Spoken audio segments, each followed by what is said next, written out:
Today's episode of Robservations, episode 562, is brought to you by the first annual Intergalactic Imagination Connoisseurs Film Festival. The deadline is rapidly approaching, December 1st. Have you made your film? You have one more weekend. Why don't you try and make one? We all want to see it, and you want to make it. You know you do.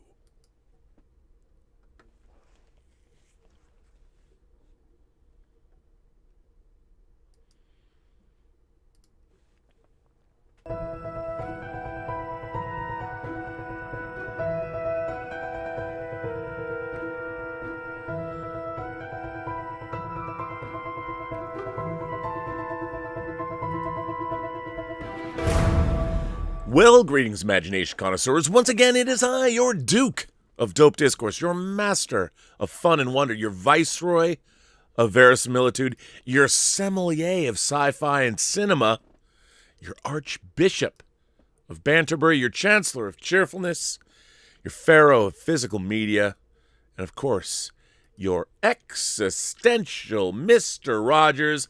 That's right, me, Robert Meyer Burnett. And I am robcasting at you members of this, the Post-Geek Singularity, you imagination connoisseurs. Welcome to Thanksgiving week, such as it is. Who knows what's going to happen? I don't know. We go on to lockdown, hardcore lockdown on Wednesday here in Southern California. Again, I'm a little disappointed in all of you. We should have taken more precautions, just saying. No, I'm not blaming anyone. How do you stop a virus? I don't know. But anyway, on to bigger and better things. Today, we just debuted another film, Unnatural Fears, for the first annual Intergalactic Imagination Connoisseurs Film Festival. There are a lot of things as we rapidly approach the end, the deadline. A lot of things coming down the pike. I got trailers, I got movies, I got holiday songs I've been saving. I have all kinds of things, and I hope you will enjoy what you get to see. It's going to be a great final week here for the Imagination Connoisseur Film Festival. And as I said before, a couple of people have asked, as long as you have filled out your application form and you paid the application fee, you can have, and you do that by the 1st of December, you have until December 15th to actually submit your finished movie. I need that much time because when we judge and when I find out who's going to be in the semifinals, I'm going to interview all the filmmakers and I'm going to make a pre-recorded show that showcases the filmmakers and their movies. But I need time to pre-record that. So I need your film drop dead by the 15th. But as long as you've sent your application by the 1st, you're all good. Now, the film festival really has made me reflect on my own experiences going to film festivals. Obviously, I've been going to film festivals since I was 12. The Seattle International Film Festival, I started going. The first film I ever saw at a film festival was actually The Empire Strikes Back in 1980. And it was very exciting. And I had they did 4 shows before the movie opened officially: midnight, 3 o'clock, 6 o'clock, and 9 a.m. And my parents wouldn't let me go to the midnight show, so I was only 12, but I had tickets. I got tickets for me and my friends to go see the 9 a.m. show, and we went to the UA 150 theater. I got on a bus in my little Darth Vader outfit with a cape on and a Don Post Studios mask and saw Empire Strikes Back. That was my first experience at a film festival, but it began a lifelong love for me of going to film festivals. And luckily, Seattle, where I grew up, we had SIFF, the Seattle International Film Festival, and I started going, with Empire. I don't remember the 9th and the 10th film festivals. I think 84 and 85 were the ones I saw the most movies. I think I saw 150 movies in a month. I loved the Seattle International Film Festival. I had so many great experiences there. I met Sam Raimi with Evil Dead 2. I hung out with Paul Verhoeven when he brought Flesh and Blood, his first American film. I met Fons Rodemaker for The Assault, and Monique Van de Ven and Renee Stoutsendijk, so from some Dutch actresses. I've always loved film festivals, and then when I moved to LA, I started going to more different film festivals. And when I started making films, I went to film festivals. I remember I had edited a film called The New Gods. And we took that movie to the IFFM, the International Feature Film Market in New York City. Jim Boyd had directed that, and it was produced by one of the founders of the Slam Dance Film Festival, and it was fun. I got to meet Joe Carnahan there. He had his movie Blood, Guts, Bullets, and Octane that he had shot, and it was his first film. And one of the great things about going to film festivals is you get to meet other filmmakers, you get to hang out, you get to watch their films, and there's always a sense of camaraderie that happens at film festivals. And of course, when I finally took Free Enterprise, my first and only movie that I've directed, it was fantastic. I mean, Mark Altman and I, we went all over the place. The film had its world premiere in Spain at the Sitges Festival, and that was great. We won Best Film and Best Screenplay at the AFI Fest here in Los Angeles, and we won the Audience Award in Atlanta, and we traveled all over the place, and it was great. But one of the things that I learned going on the film festival route, especially the indie film festival route, one of the things that you have to do if you're making a movie, if you're a first-time filmmaker, here's my advice if you want to make a splash. Personal films are great. Obviously, I made Free Enterprise. It was very personal. It was sort of a Ramona Clef on my own life, but and Mark as well. But here's the thing: as much as we loved having Shatner and all of that, from an indie film perspective, Free Enterprise was kind of a throwback. The whole idea was of it, these two guys turning 30, meeting their idol, William Shatner, was very much a studio type of an idea, very much a high concept idea. And in terms of going on the film festival route and being perceived as a director of note, because what you want is you want your films to get enough attention that you get another job. You want to be hired for another job. And when you're going the indie film route, which, let's face it, most people do, if you're a filmmaker, you start out making low-budget movies. If you want to succeed in the business, and this is my own interpretation of having gone to film festivals now for 40 years, and I've gone to film festivals as a producer, I've gone to film festivals as an editor, and I've gone to film festivals as a director. And one of the things that I've seen consistently is if you want to make a splash, for lack of a better word, your film has to be anointed or deemed, it has to be cool in some way. Now, when I say cool, I don't mean it has to be like Jean-Jacques Benex's Diva, although that would help. What I mean, it has to, the people that go to film festivals, the taste makers that are going to write about your movie, the reviewers that are going to cover your movie, everybody that, the audience, the festival audience, and that means everybody that's there. It could be just regular film goers that are film fans, but the people that are writing about movies, certainly the studio executives, any talent agencies that might be scouting you or whatever. Your movie has to be cool in their eyes. And what I mean by that is it has to be edgy. It has to be different. It has to have something that people are talking about. And that doesn't mean that it can still be any subject matter you want. But if you're going to make some introspective drama about your alcoholic parents and how they hurt you growing up, while that might get you some notice, especially if there's great performances, that's not necessarily, unless it's amazingly emotional and a completely nerve-wracking experience for the viewer, that's not necessarily going to be cool. Now, what would be cool would be making something like Reservoir Dogs, or Kevin Smith's Clerks, or Steven Soderbergh's Sex, Lies, and Videotape, which really kicked off the modern era of independent filmmaking. Spike Lee's She's Gotta Have It. These are movies that are somewhat edgy. They deal with difficult subject matter, but in a delicious, entertaining sort of a way.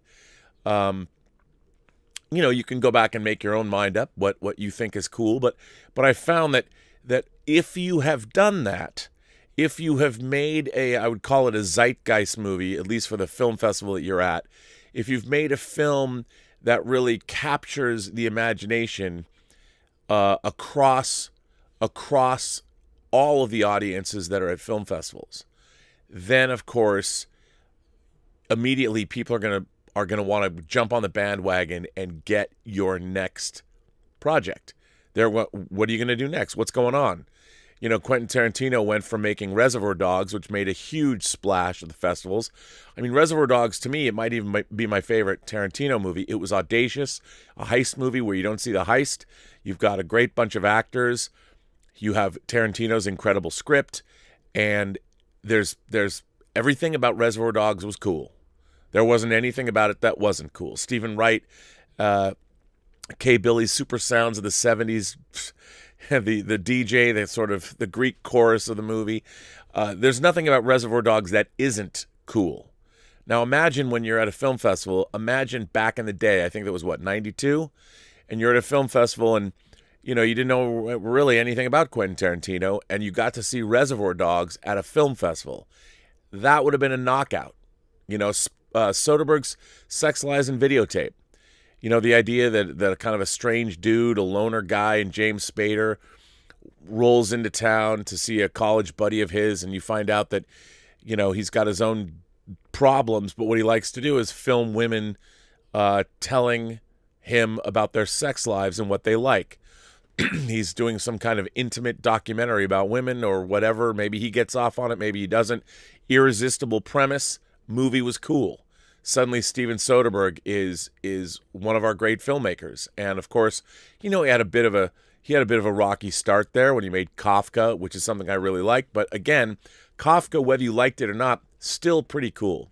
Still pretty audacious.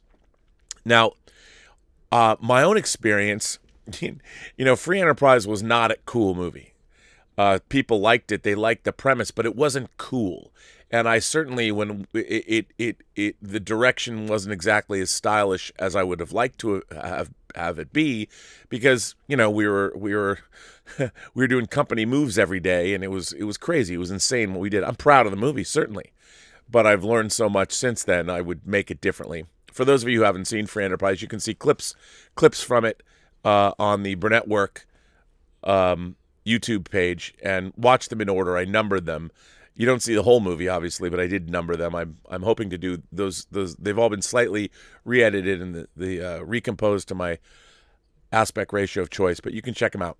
But anyway, so I was thinking when I was growing up, I was definitely an auteurist. I loved following directors, and whether it was David Cronenberg or whether it was John Carpenter or whether it was interesting because I felt when I first started becoming a film fan and when I got my first VCR when I was 13, and no one had a VCR then. I didn't know anyone who did other than my friend Jimmy Fiddler. It made it so I could follow the careers of filmmakers. And at the time, people like John Carpenter, Joe Dante, John Landis, Cronenberg, they were beginning their journeys. I mean, Cronenberg's first feature, Shivers, or They Came From Within, came out in 1975.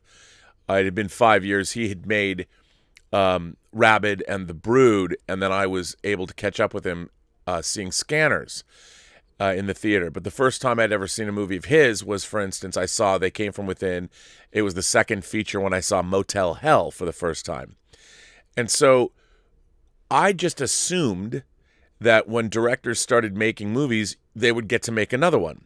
Because back in the day, there was a lot of directors making lower budget fare. If you think about Carpenter's career, he made Assault on Precinct 13, Halloween, The Fog, and then he made Escape from New York for Avco Embassy. And that wasn't a very expensive movie, but you were kind of there at ground zero when these movies would come out, and you become a fan. Like, I was a huge John Carpenter fan. I mean, when he went from Assault on Precinct 13 to Halloween to The Fog to Escape from New York, that's a pretty wide variety of work.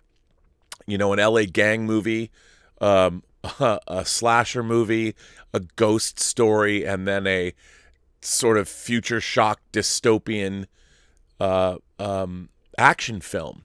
So it showed it, and then of course he went on and made The Thing. So he had this really interesting career, and I just assumed that when you started making movies that you would have that kind of career. But back then, movies were not that expensive, so his movies were all playing in theaters, drive-ins, theaters, so you could go to the movie theater and watch them, and there wasn't, and that was true of a lot of theaters, or a lot of directors.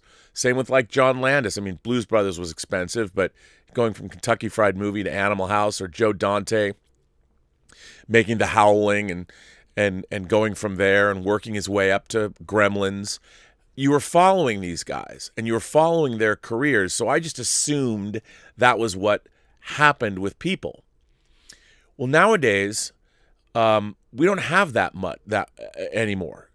A director might make one movie and then disappear if that movie isn't anointed as being cool by the movie-going population, or if it didn't make a ton of money. It's funny. One of my good buddies, Michael Davis, discovered like Kerry Russell in his first film, 8 Days a Week, and he was a kind of a festival darling and made a number of movies. He made 100 Girls and 100 Women and Monster Man for Lionsgate, and then he finally worked his way up and he got a shot making Shoot 'Em Up for New Line, and that was a pretty big movie, but it didn't do any. For him, it was a big movie in terms of the budget. By the way, I did do the special features for both these DVD and the Blu-ray for Shoot 'Em Up, the documentary. But he hasn't made a movie since Shoot 'Em Up. It's been over 10 years. He's been working on a very super secret animated project that's pretty amazing. He did the animation all by himself. He's been working on it for half a decade. Hopefully we'll see that soon. But it's amazing that the directors now don't have the kind of careers that directors used to have, at least the ones I admired growing up, because there isn't that low budget arena. You can't really build a career anymore on making less than $5 million movies. They don't go into the theaters unless it's a Blumhouse film. And I like that model, but Blumhouse has Universal behind them, so they can release, if their $5 million movies are good, they'll come out theatrically. If they're not, they're put in other places, which is great. But it's really hard. It's just, the point I want to make is, it's really hard to build a career in Hollywood as a theatrical filmmaker these days, because there just isn't the kind of market that there used to be. Theatrical films now are giant spectacles, and it's really hard to make a name for yourself. So one of the things that I've always found interesting about what we have the Marvel Cinematic Universe. Now, I love the Marvel Cinematic Universe. I love the Marvel Cinematic Universe. Is it perfect? Well, maybe not. But to my mind, if you distill down what my experience of reading Marvel Comics is most of my life, the fact that we're getting the kind of movies we're getting from the MCU is pretty extraordinary. And some people complain, they don't have enough of their own identity and all of that. No, but I think that they do. I think the Marvel Cinematic Universe is designed to be exactly what it is.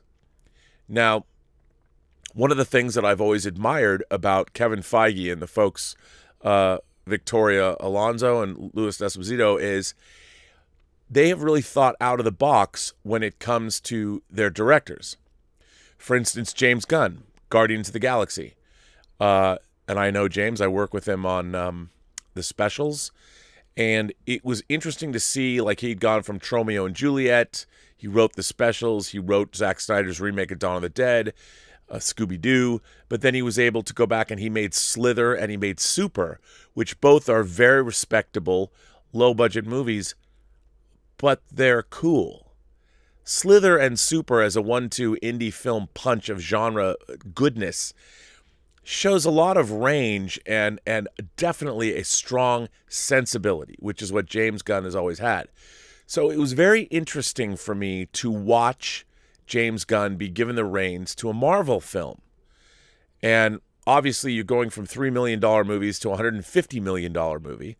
But the only way that that's possible for a director is if a director understands that there is an apparatus in place that Marvel has in terms of dealing with special effects, and a lot of the movie is out of the hands of the director in the sense that they've got teams of pre-visualization people like the third floor, and they've got a whole pipeline. Now, if you as a director can figure out a way to work within that pipeline, then if you're somebody that isn't necessarily like, I need to design every action scene myself.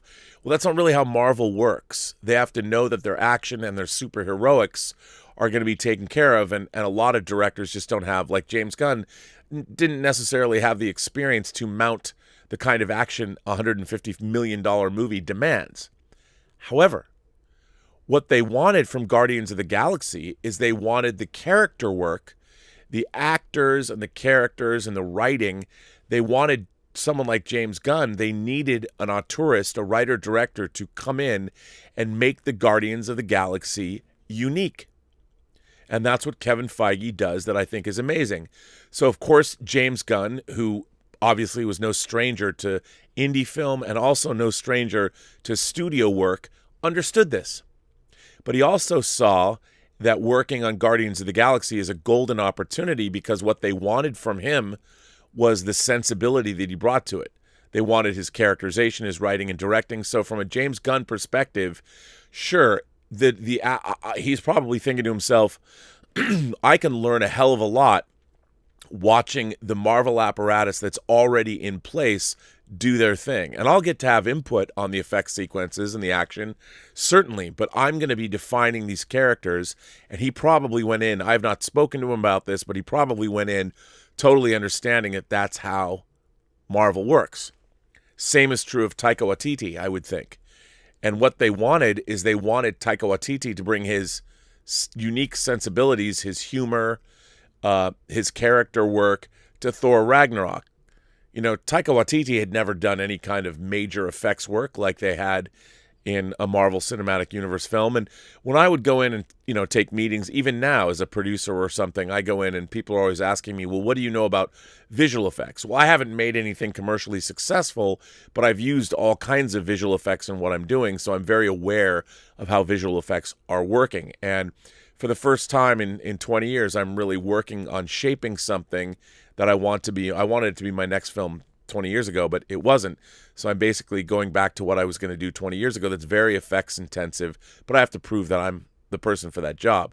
But so what's interesting is if you're somebody like Taika Waititi or James Gunn, you come in and work on a Marvel film. If you work the Marvel way, the Marvel Cinematic Universe kind of has the Marvel way, the same way that Marvel Comics had the Marvel way of doing Marvel Comics. If you can work in that way, well then, you can have a career at Marvel. Now, this is my own speculation. I want to point out, this is my own speculation. Until today.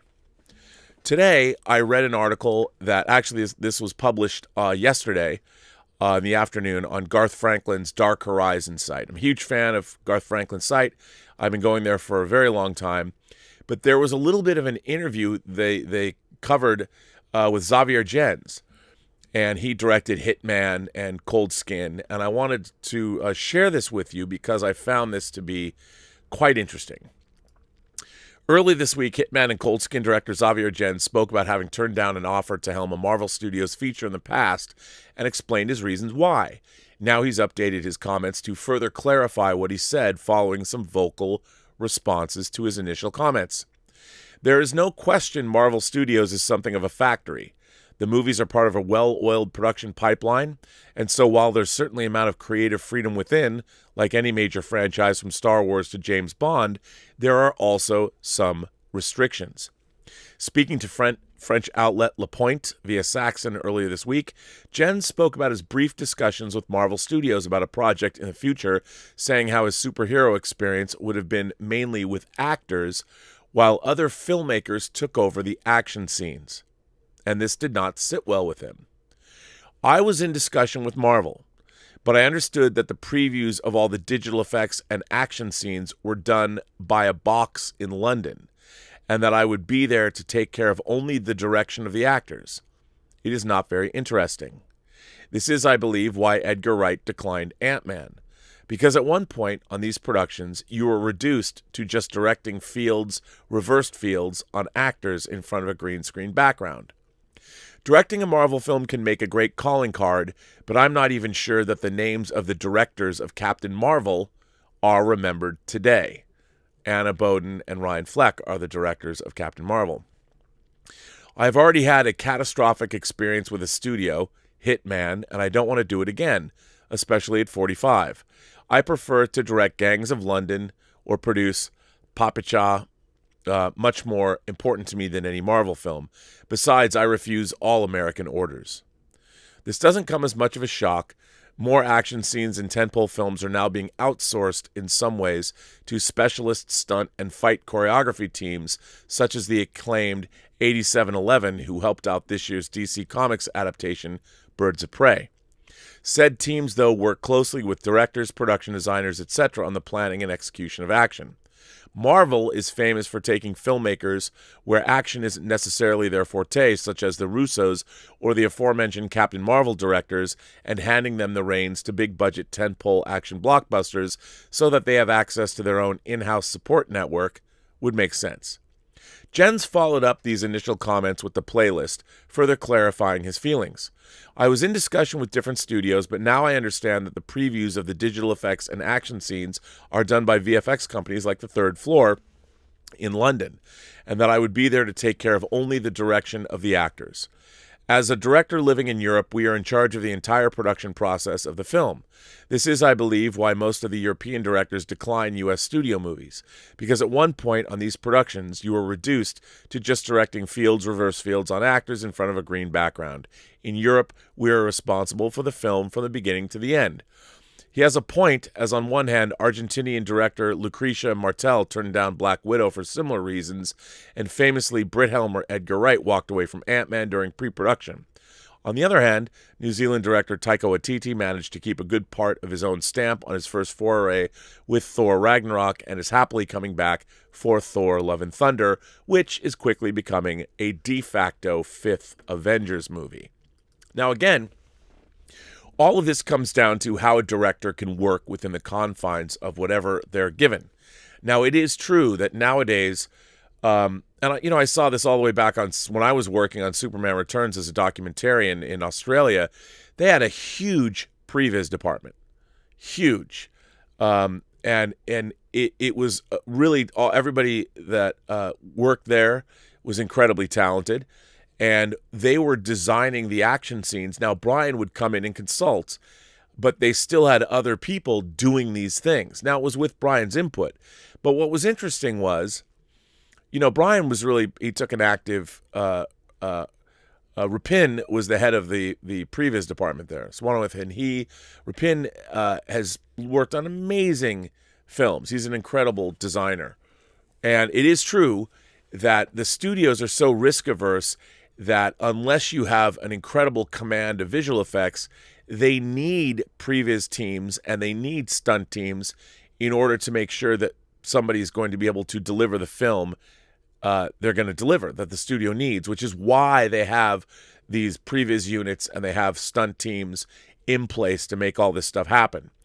And I think it's actually a golden opportunity if you have a command or knowledge or understanding of how you as a director can work within such a system. Certainly Taika Waititi, James Gunn, and the Russo brothers, Captain America the Winter Soldier, you could tell that the Russo brothers brought a lot of their own sensibilities to how the action scenes in that played out. They did not just defer to a previous team to come up with the action. They did a lot of examination, and you can tell they looked at things like they talked about the gun battle in the streets of L.A. and Heat. They looked at those kinds of things. Michael Mann, the feel of Michael Mann's movies and things like that. So they went in and they took this opportunity, and I'm sure that they're probably given a lot of leeway if they have a vision. But again, Marvel keeps a tight rein on that stuff because they're not going to allow somebody to come in and when you have a scene in Civil War like the fight in the airport, the Russo brothers know enough to come back and consult with previous teams and what's best, how is that going to look. They understand that. But if you have directors that can play ball, working on Marvel movies can be a real big benefit. But Anna Boden and Ryan Fleck, they don't have, I mean, the movie made $1 billion. $1 billion. And yet, Anna Boden and Ryan Fleck they went back to directing TV. So they don't have another movie hooked up, ready to go. Because they're not, I think, as far as the industry goes, they're not perceived as being cool, because I liked Captain Marvel, but I think everybody would agree that it is, in the pantheon of Marvel movies, serviceable. It's fun, but it feels rather generic. Whereas you go watch a movie like Winter Soldier, it doesn't feel generic. The action scenes are more hard-hitting than any other Marvel film. It has character moments that are really terrific. The elevator fight, for instance. These are things that they make movies cool. So even within the Marvel Cinematic Universe, there are cool versions of movies and uncool versions of movies. I would say Thor 2: The Dark World, directed by Alan Taylor, not considered cool. Winter Soldier, cool. Guardians of the Galaxy, cool. Thor Ragnarok, cool. So even at the studio level, even at the MCU level, the rules still apply as they applied at a film festival. If you saw What We Do in the Shadows, if I saw that at a film festival, I would have gone bonkers over it. I would have been like, that's cool. That was a new twist on the whole vampire genre, turning it into a mockumentary. That was a brilliant idea. It's the Spinal Tap of vampires. There you go. And you make that work. That's amazing. And I think that nowadays it's really important, more than ever before, for directors to succeed, especially when you're working on tentpole properties. I mean, you go from making a movie like Monsters to directing Godzilla and then Rogue One. One of the problems with that kind of a career trajectory, however, is that you make a really interesting indie film because you're a great visual effects artist, and I really loved Monsters, but then you take a job where suddenly you're thrust into the limelight with a $150 million tentpole with Godzilla and then a Star Wars movie after that, and it becomes a little overwhelming. You know, you need to really know what you're doing.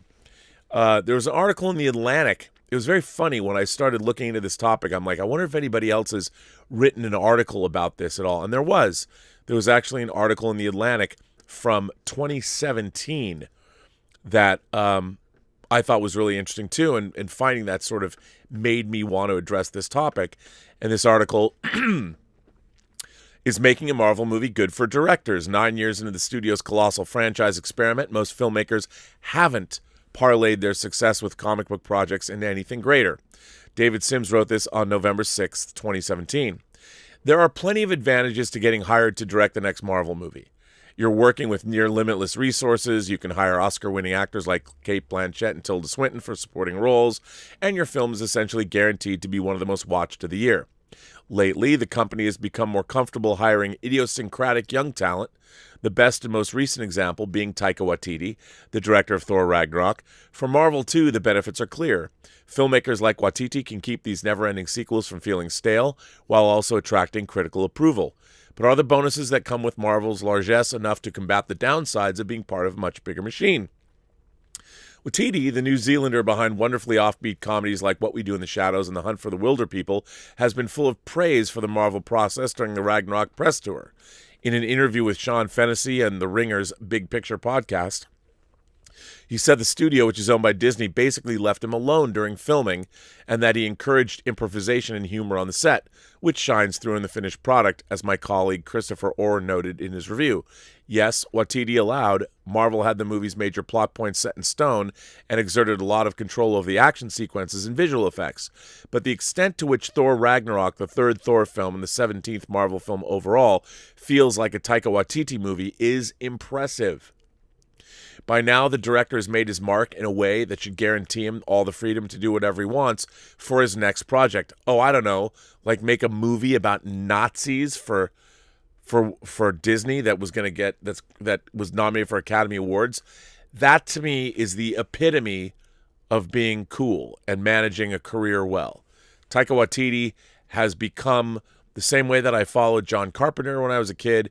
Taika Waititi is a filmmaker that's definitely worth following because he was able to retain his cool factor even working for Marvel and then making Jojo Rabbit. Incredible.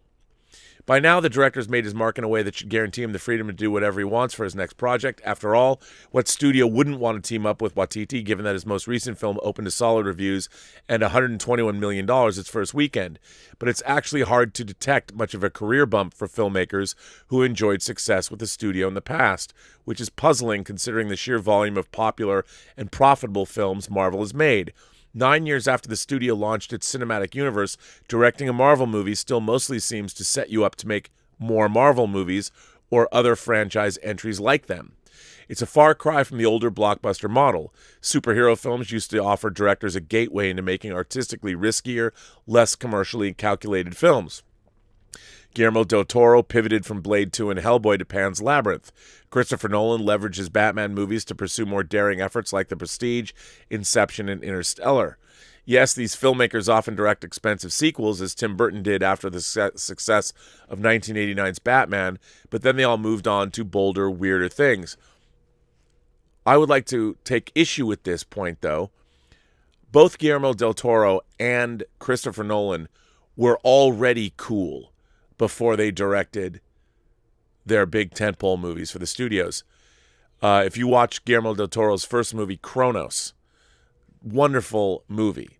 Christopher Nolan, of course, started off making Following and then Memento. Cool. He became a studio director when he remade Insomnia, and he worked really well with Warner Brothers. And he was able to parlay that. You know, he took on Batman, then he made The Prestige, then he made Dark Knight, then he made Inception. Again, if you're not only cool but know how to play well with the studios, and very few people, how many people on the planet, with 7 billion human beings on the earth right now, there's what? Less than 10 people in Hollywood on the planet that can command that kind of career, or I mean, that's a good way to be. For Marvel's directors, for the most part, have not. And when they've tried, it hasn't worked out for them. Jon Favreau, who made the first 2 Iron Man movies, adapted a less established comic book for Cowboys and Aliens, which bombed, before rebounding with the smaller indie film Chef, which he also starred in, playing a frustrated cook in a barely veiled allegory about Favreau struggling to deal with criticism and creative interference. But see, that Favreau going back and doing Chef, that's a cool move. Now he's doing Mandalorian.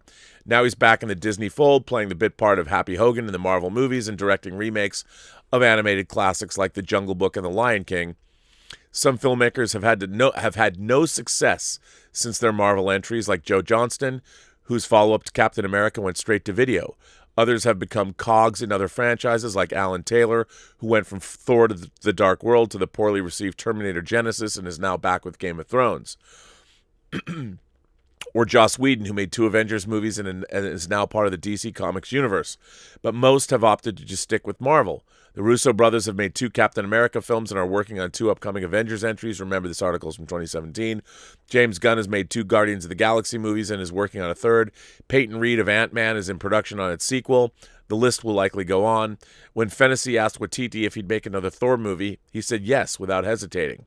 In every case, the decision makes sense, especially with directors like Gunn and Reed, who help create their characters and feel a sense of ownership over them. But this pattern is also indicative of the artistic narrowness demanded by the age of the franchise film in Hollywood, one being followed by new film brands like DC. The old-fashioned principle of one for them, one for me, by which a filmmaker tackles a more commercial project to write the check for their more esoteric follow-up, has largely vanished. Only the biggest directors, a short list with familiar names like Spielberg, Scorsese, Nolan, and Eastwood, can get studios to fund pricey, non-franchise films. For Disney, which continues to print money, that's just fine. But for filmgoers, the effect is pretty obvious. A box office consistently dominated by samey sequels that audiences seem increasingly disinterested in.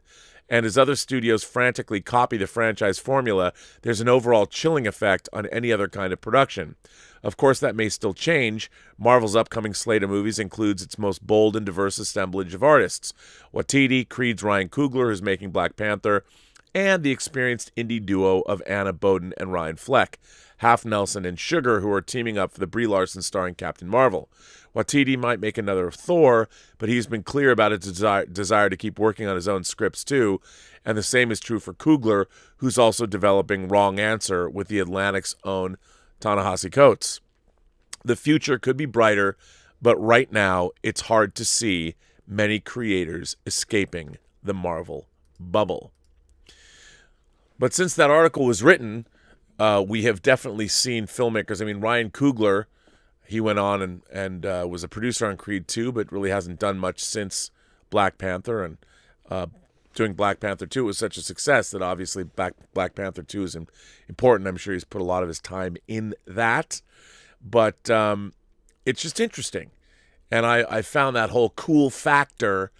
It was definitely something I experienced. I was not cool when I made Free Enterprise. After I made Free Enterprise, because it won some awards and things like that, I went to meetings for a year. I called them Evian meetings. I've talked about it before, and people are like, "Would you like an Evian, sir?" And, nothing happened. But I made a huge tactical error after I made Free Enterprise, and that I was building a company with some friends, but I didn't have another project that I wanted to make. I mean, I did, but I wasn't far along with it. So the project that I wanted to make 20 years ago, I'm working on now. So we'll see. I'm definitely passionate about it, and I know how to make it. So when I'm further along with my materials I have to show, then I'll pursue that, and I'll find out, because it's almost as if you haven't made a movie. I might as well not have made a movie. But I just like to see filmmakers in this day and age continue their careers. I mean, if you look at somebody like David Fincher now. David Fincher is one of our really great visionary filmmakers, but he hasn't made a movie since Gone Girl until Mank. And Mank is a real risk.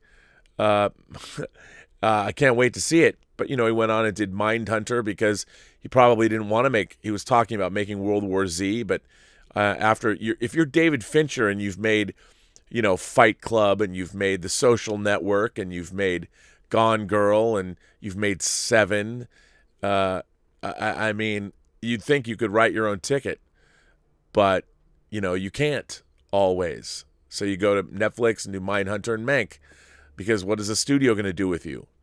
David Fincher, I don't think, really wants to make tentpole movies, and even a visionary like him in this day and age can no longer write his own ticket, although Netflix allowed him to make the script of Mank, which is a passion project of his father, so more power to him. I hope Mank is great. I can't wait to see it.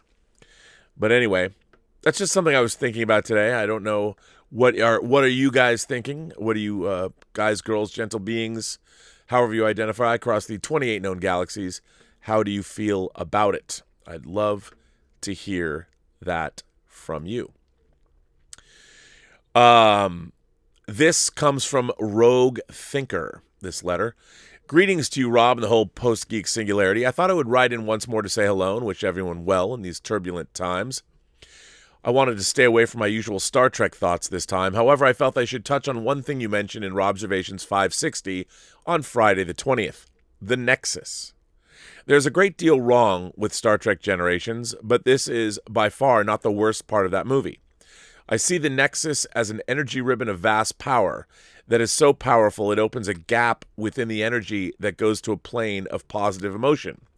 So like when the Enterprise goes to some weird plane of existence where thought becomes reality sent by the traveler, so the Nexus takes a positive memory and makes them real, but it is an alternate plane that can only be reached through the Nexus. Also, briefly, naming of starships with a letter designation is because the ship is of a different starship class, usually because the old ship got totaled. You mentioned you enjoy fantasy films. I was curious if you have seen possibly the best fantasy film of 1980, Hawk the Slayer. I would be interested to hear your thoughts on that film. Also the same with Dragon Slayer from 81. I've seen both. I just recently got Dragon Slayer on Blu-ray from Stinky Tuna. And Hawk the Slayer, I thought it was good, but, I didn't love it. Anyway, I hope you keep finding lots of topics and time and keep doing the Robservations for many episodes to come. They're all enjoyable, and I look forward to listening to each one. Thanks, Rogue Thinker. You know, when it comes to... Obviously, I think about Star Trek a lot. Like I was being pretty well pilloried on a Star Trek BBS board for getting upset. I got upset about something that's going to happen in a future episode of Star Trek. Now, what's really interesting about this is what happens in this episode. It happens to something that old school Star Trek fans like myself have a great love for. And what they have done, and I'm sure they think they're really cheeky, this particular element was originally, in the original version of how it was portrayed as a person. And the way it was eventually portrayed in Star Trek canon was as an inanimate object. And what they have done, as they touch upon this in Star Trek Discovery, is go back to Harlan Ellison's original idea of taking this inanimate object and personifying it in a human avatar. Now, I get it. I get that they think that they're probably really cheeky for doing that. It's unfortunate they did it without the creator of this particular element, who's no longer with us, because that person might have something to say about it. But anyway, when it comes to Star Trek, I think I need to believe, and one of the things about the Nexus, I think that I have no problem with some kind of an energy doorway that might open to a different plane of existence where thought is made real. I don't have a problem with that. I'll buy that as a Star Trek concept. The problem that I do have is that a space-faring energy ribbon traveling around the universe, combine that with being a doorway to some kind of a place where thoughts are made real. I don't buy those are not two great tastes that taste great together for me. You're pushing it. I think you can have one or the other, and I that goes for my mind that goes too far, and it breaks my ability, breaks the verisimilitude for me. That might not be true of everybody else, but for me it does. And I think one of the things about classic Star Trek, this was another thing that the Star Trek BBS board that I was being pilloried on, the moderator closed the board before I could get there and respond to more comments from people. But somebody said that was mad that I once said, well, Rob Burnett said, if you don't watch the original Star Trek, then you can never be a fan, or you have. I never said that.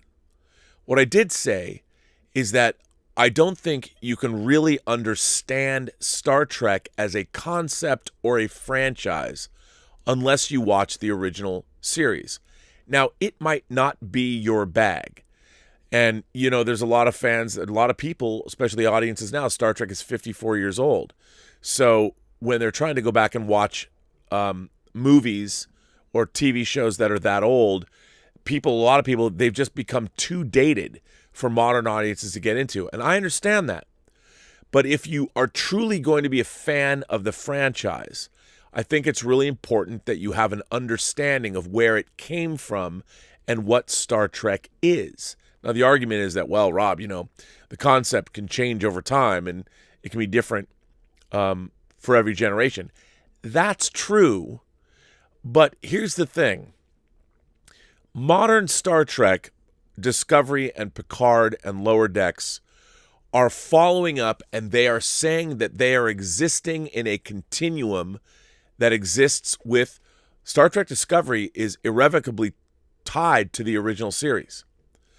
And yet they have no interest in emulating or it's tied in name only. And yet what they're doing is they're strip mining and they're picking and choosing all of these things from the original Star Trek, but just changing them and making them the way that they want them to be now.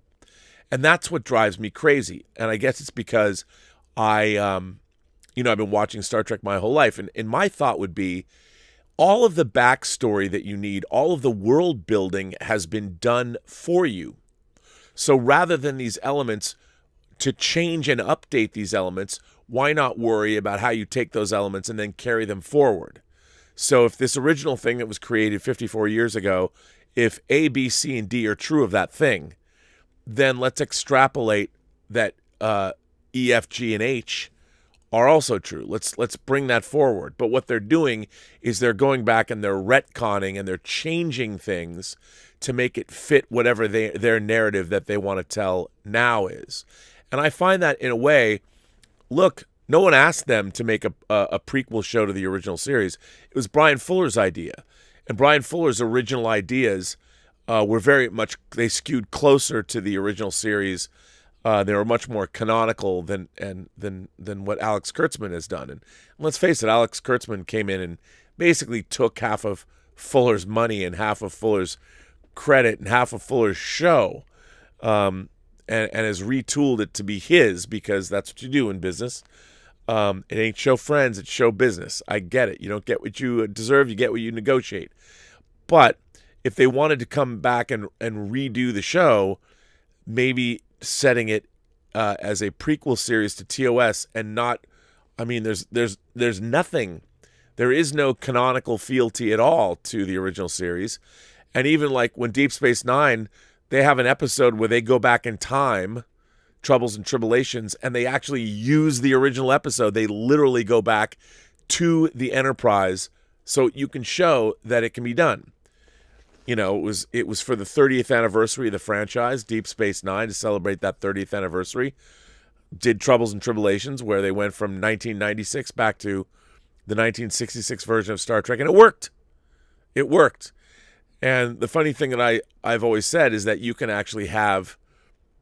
take the Bridge of the Enterprise as it existed in 1966.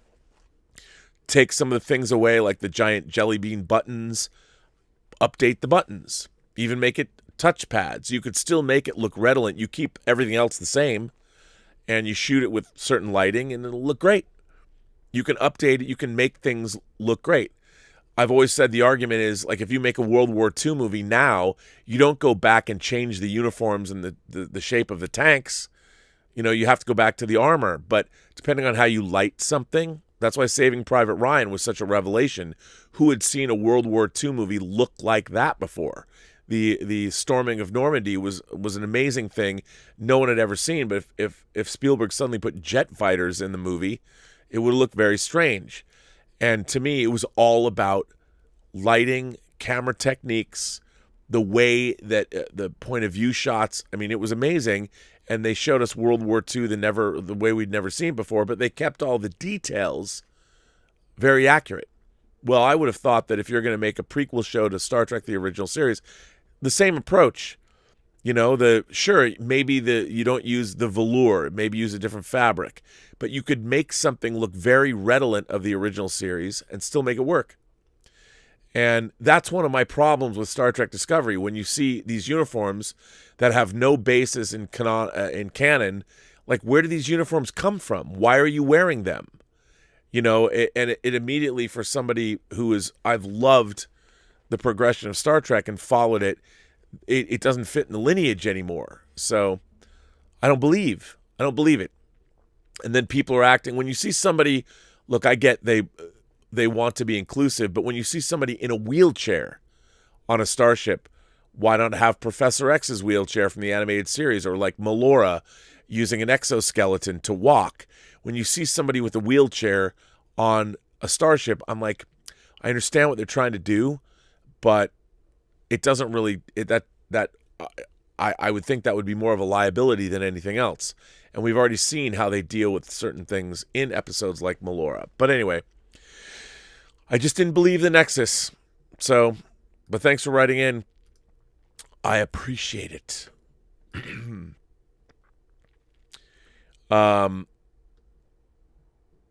Omar94 has written in again. Omar always writes really interesting letters. Omar says, "Hi, Rob. This is quite a long letter, but here goes. This may be just me, but this has been something which has been bothering me, and I've been thinking about it for quite some time. One major thing I find lacking in adventure movies now is the actual sense of adventure, as I now feel it's just characters being placed in various locations and thrown into situations without any form of excitement, even if I like the movie. For example, I enjoyed Jumanji: Welcome to the Jungle, but I didn't feel a sense of excitement with the adventure. Even though the characters went through one, as I mentioned before, it's just characters being placed in various locations and thrown into situations without any form of excitement. Jurassic World was like that. I found the first one okay, and I did not like the second. Regardless of that, I didn't feel the sense of adventure and excitement in those two movies, as well as the previous two Jurassic sequels, as only the original Jurassic Park had a sense of adventure and excitement. Even though it takes place on a theme park island with cloned dinosaurs, I didn't feel anything with any of the sequels the way I did for the first film. MCU movies are like that as well. When I watch those movies, I don't feel the excitement and sense of adventure. I like most of these movies. The ones I either didn't like or found to be just okay were Incredible Hulk, Iron Man 2, Thor: The Dark World, Guardians of the Galaxy 2, Black Panther, and Captain Marvel. Regardless of whether I liked them or not, the excitement wasn't there for any of those films for me. The movies all show various locations where the adventures happen, like different realms and planets and time periods and international locations, but I didn't feel any of it. The Force Awakens and Solo: A Star Wars Story were also like that. I enjoyed those films, but I didn't feel the same sense of adventure to it, even though it was a galaxy-sprawling story taking place on different planets. However, when I watch A New Hope and Empire Strikes Back, I completely feel the sense of adventure and excitement. Unfortunately, I can't really say the same for the other Star Wars movies like the prequels, Rogue One, and Return of the Jedi, as they were also like Force Awakens in that I didn't feel a sense of adventure, regardless of whether I liked the film or not. I'm not actually a fan of any of those movies. When I look at Jumanji: Welcome to the Jungle, Jurassic World, the MCU, and all except for two of the Star Wars movies, I just don't feel the same sense of adventure and excitement, even when I like them. I think my problem with those movies is I feel the story and characters are just simply going through the motions. However, when I watch adventure movies in a classic and some in New Hollywood, I certainly feel a sense of adventure and excitement to them. Classic Hollywood did that really well. When I watched the original 1933 King Kong, 1932's The Most Dangerous Game, and The African Queen, I'm completely with those films from beginning to end. Other adventure films from that era also had that sense of excitement, and I was with them from beginning to end, like 1940's The Thief of Baghdad, Jason and the Argonauts, The Seventh Voyage of Sinbad, The Beast from 20,000 Fathoms, and three of Errol Flynn's movies, The Seahawk, Captain Blood, and The Adventures of Robin Hood.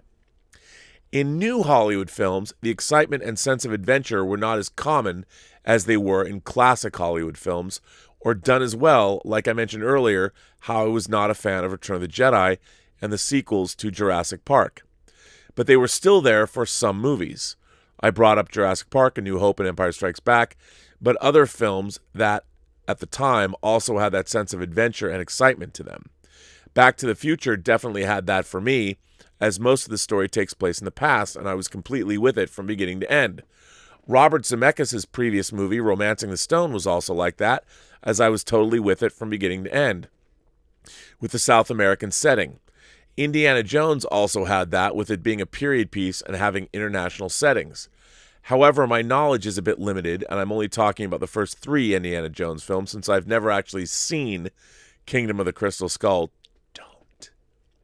So I'm not sure if that film had the same sense of adventure and excitement as the previous three. When I look at the classic and new Hollywood adventure movies I mentioned, the reason I'm totally with them from beginning to end is I feel those films truly emphasize the word adventure, making them exciting to watch. I wish I could feel the same way about the movies I brought up earlier, like Jumanji, Welcome to the Jungle, Jurassic World, the MCU, and all except two of the Star Wars movies, but I don't think I can because, as I mentioned, I feel they are just stories and characters going through the motions. That's all I have to say. As I said at the beginning, maybe this is just me, since it's possible you, your moderators, and viewers feel differently. Thanks, and live long and prosper. Omar, this is a great letter. And I'll tell you something. I'll tell you why, and I'll give you a theory about what it is, my own personal theory about what you're feeling. And I think this has become problematic for a lot of studio filmmaking. The thing about the movies that you're talking about, all great adventure, like anything else, must begin with the characters that you're going on the adventure with. First and foremost, a movie has to make you have to like these characters first. I think nowadays, the way studio movies are designed, they want to give you spectacle. Well, and they can do that well. We have special effects. We already know we can get the spectacle. We know we're going to get that. The problem is now, in order for that spectacle to work, you need to love the characters first. And when I say love them, I mean really love them. And the problem with a lot of our movies that we're getting today is that the characters are very generic. They're very like Sid Field, here's how you write a character. And movies are especially studio movies, the scripts have all of the uniqueness bled out of them. Do you know why Back to the Future is so good? It's not, look, the script, the story is impeccable. It's because you love Marty McFly. I mean, you also like Doc, but you love Marty McFly. You're with him. You get to know a lot about his personality. For instance, he plays guitar in a band. You feel you love the way he's dressed in that movie with his guest jacket. You love that he has a weird relationship with Doc Brown. Like, how do they meet? You don't know. That Doc Brown has a dog, the quirky characters. You love these characters. First and foremost, it doesn't matter if you met Marty McFly, put him in any situation. You love him because he's unique. He's not your generic teen character, your generic high school student. You love the guy because he is unique. He has a lot of really interesting, quirky, weird personality traits. And he's endearing, and you like him. Same is true of any of the movies you talked about. African Queen. You like these characters. You like their banter. And the thing is, when you're with those characters, it doesn't matter where they're going to take you.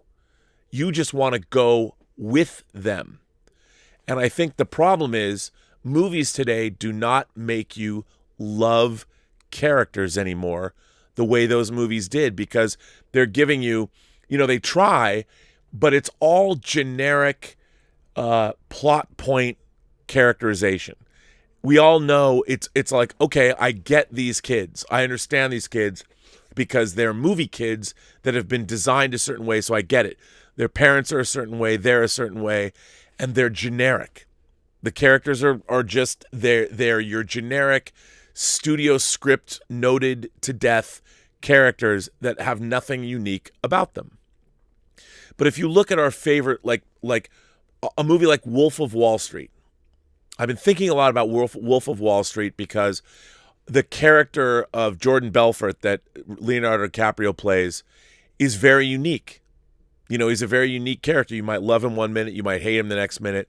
But the way that movie is designed, you are with him.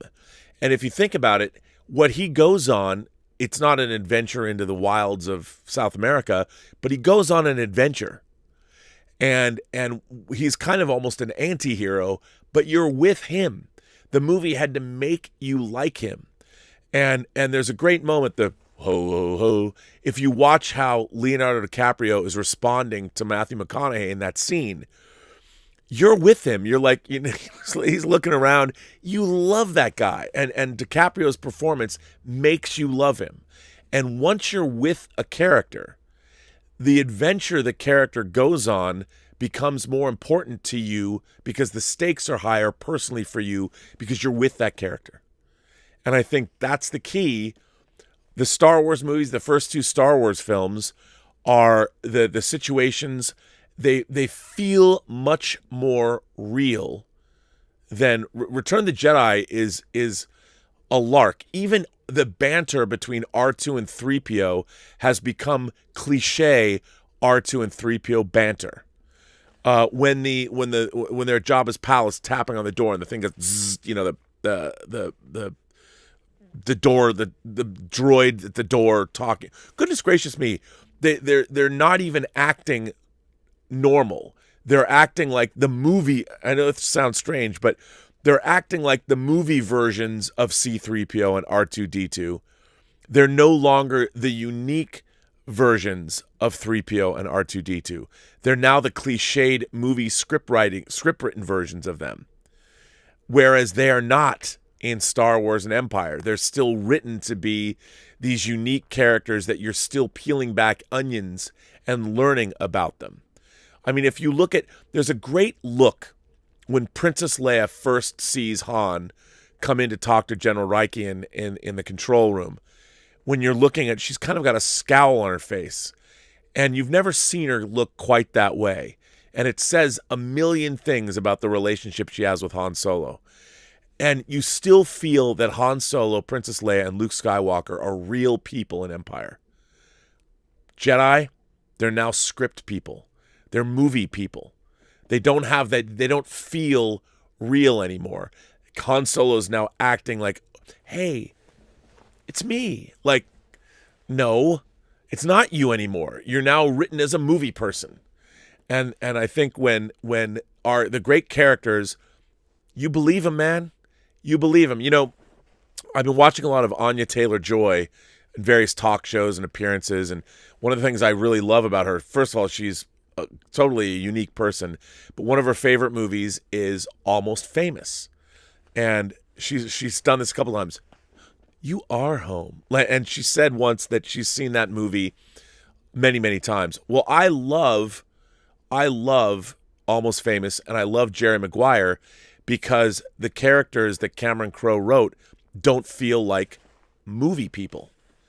And it's really hard to write characters, especially in studio tentpole movies, that don't feel like generic cardboard cutout characters. Man, every story lives and dies with its characters, especially genre cinema, whether it's action, adventure, science fiction, fantasy, or whatever. And you could read it on the page. If they feel like they're just your generic hero, I mean, you'll go through the paces, but that's one of the reasons like a movie like Die Hard works so well. Die Hard works well because John McClane is not a movie character. I mean, yes, he is, but he doesn't feel like when the whole exchange with fists with your toes, that whole business, you know, that would be it could be, you could see that as being some cliche character trait that was just written into a script, but McTiernan's direction, Willis's performance, everything that's surrounding him makes it feel interesting. And he feels like a real person. And that's the key. I think that's the key. But that's just a theory. I could be wrong. What do you guys think? This next one comes from our old friend Enterprise HNCC1701H. Judge Dredd Burnett. Greetings. First, about the concept of second contact in Lower Decks. I wrote about this in a letter about the Deep Space Nine game Harbinger, but what exactly is the role of the Federation Diplomatic Corps if Starfleet handles both first contact and second contact? Secondly, when are you going on the Critical Drinkers podcast after hours to talk about the motion picture? I don't know. We were talking about it doing this Thursday, but I realized this Thursday is Thanksgiving, so I can't. But we've talked about it. That's exactly what we're going to do. Also, I heard that he was interested in doing book reviews, but didn't since there wasn't much of an appetite for it. Plus, you don't have anything interesting to watch, contrary to movies, which I confess can be boring when I hear people do Starship reviews without showing me the stuff on the screen. Do you suppose that a novelization like the motion picture could be the perfect thing to cover in this regard, since you have the movie to supply you with pictures while the novelization provides you with more context? Well, if I can give you a shameless plug, we did a great episode of the Inglorious Treksperts podcast about the novelization for Star Trek the Motion Picture. That's right. We did an episode about the novelization for Star Trek the Motion Picture. Speaking of books, since I seem to have heard that Willow liked Star Trek Into Darkness, Would you happen to know if she ever read Dreadnought? Ooh, Dreadnought, one of the great Mary Sue books that Pocket ever published, and one of the reasons that the words Mary Sue exist together. I don't think she's ever read Dreadnought. I can't imagine. But I can ask her. Willow Yang, have you ever read the Star Trek novel Dreadnought? Honestly, I hope you haven't. But, yeah, I mean, look, I think that the Federation Diplomatic Corps, why wouldn't Starfleet handle both first and second contact? They are the Starfleet, after all, so they would be the people, I guess, in charge of bringing the Federation Diplomatic Corps to a planet for second contact. I would imagine that would be the case. This letter comes from another letter from Enterprise H NCC 17018. Admirer of anime. Greetings. You described Star Trek Discovery as being about feelings and growing together, and that's why you don't like it. So I'm going to take that argument and take a sledgehammer to it. There's an anime called My Hero Academia, which does just that. It's insanely popular, so you probably already know about it, of course. But those of you who don't know it, it is an American anime with Western sensibilities, not made in the USA. The protagonist is a quirkless person in a world where superpowers called quirks. Superheroes and supervillains are real, and he wants nothing more to do than become a superhero like his idol All Might, the number one hero. He gets bullied, gets told to go kill himself, gets mocked by his entire class for wanting to enroll in the best hero school in the country. Believe you me, this is a show about feelings. The whole show is about how this person who starts out as a quirkless individual inspires those around him to become better heroes and human beings and what it takes to be a hero. Once you watch this show, you will come to understand why Starfleet officers don't act so emotionally. That's something which I'd expect from a ship of cadets who lack experience. And truthfully, after watching this anime, Season 4 Starfleet training should even account for that. In Enterprise, you had to survive for 2 months in the Australian outback on nothing but recycled sweat and snake meat before you could call yourself a Starfleet officer. So no, don't blame it on feelings and growing together. Blame it on bad writing. I mean, were you bothered by it when Robert and Sarah had relationship problems in the fan film First Frontier, or that the Andorian Empress wouldn't let her daughter serve in Starfleet? In both properties, there are a lot of characters to juggle, but with Discovery, it feels very self-centric. Yeah, the hero who was born quirkless is the protagonist, but everyone has got their strengths and weaknesses. He's not the most intelligent, the class vice representative is. He's not the strongest, the son of number 2 hero is. He's not the fastest, the class representative is. He's not the toughest, the other guy is. I cannot tell you how many times I've seen anime with overpowered characters, and it bores me to tears. They're so powerful, dare I say perfect, that they have no need or purpose for secondary characters. That's how I feel about Burnham. There was one story which justified this personal perspective, but by and large, Star Trek had a stronger sense of solidarity and team. Whereas for the protagonist in My Hero Academia, his 19 classmates are all interesting characters. Furthermore, since he was born quirkless, he studies other heroes in order to become a better hero. Look, I agree with that. I mean, I just don't think, having watched Star Trek for the better part of, most of my life, that it even feels like you're on a starship from a quasi-military organization. I don't believe in those people. I don't believe, I don't want to be any of the characters on Star Trek Discovery. None of them. I don't like any of them. I wouldn't want to be any of them. The only person, I like Book. If I was going to be a character on Star Trek Discovery, I'd be Book. That's what I'd want to be. I'd have my badass starship. I'd travel around the galaxy. I'd meet a bunch of people. The people on Discovery to me are all idiots. All of them. I watch them. I'm like, you people are dumb. And occasionally, Tilly will be able to do something smart, but I'm like, okay, but I don't want to be here the rest of the time. I don't like those people. I don't aspire to be those people. They don't inspire me. I don't even know how they do anything, get anything finished. But hey, what can I say? I just don't like them. Let me jump over here and see if anybody is saying anything over here. And see what you guys are saying, because I know Willow sent in a tip. And let's see. Wow, there are a lot of people are saying things here. Willow said, I haven't had a chance to watch your latest episode of Let's Get Physical Media. Has Dieter reviewed African Kung Fu Nazis yet? Dieter did touch on African Kung Fu Nazis. He didn't review it because it's not really a movie review show, but we do talk about it, and he will tell you what he thought. But I don't want to ruin it for you. David sends in a tip and says, "Hi, Rob. Have you heard the rumor of Disney Plus adding an 18-plus section for Fox Touchstone Pictures? Part of the rumor is that it's coming in. April, and they will announce it at the investors' meeting on December 10th. Would you pay more dollars to have this section?" Well, I knew that was coming. I mean, I would. I mean, Disney Plus is a bargain. It's one of the greatest bargains in entertainment history, in my mind. I knew that they were going to up that. That was inevitable. So yeah, I would. I think it's great. I've heard that too. I think that they should do it. So yeah, absolutely. Stub McShave says, "I recently watched Planes, Trains, and Automobiles. I hadn't seen it since it was released half a lifetime ago. It still plays and has a huge heart. It could be a good pick for whining now during Thanksgiving since that's a central theme in it." That's not a bad idea. It's a good movie. I really like that movie, and it does. It has a big heart. Jeff Yerke is here. Jeff says, "Hi, Rob. First off, Mrs. Y says, hey. I want to come drink with you guys just because I don't think I know anybody that's as happy about their wife as you seem to be about Mrs. Y. So for that reason alone, I want to come hang with you folks. Safely, of course.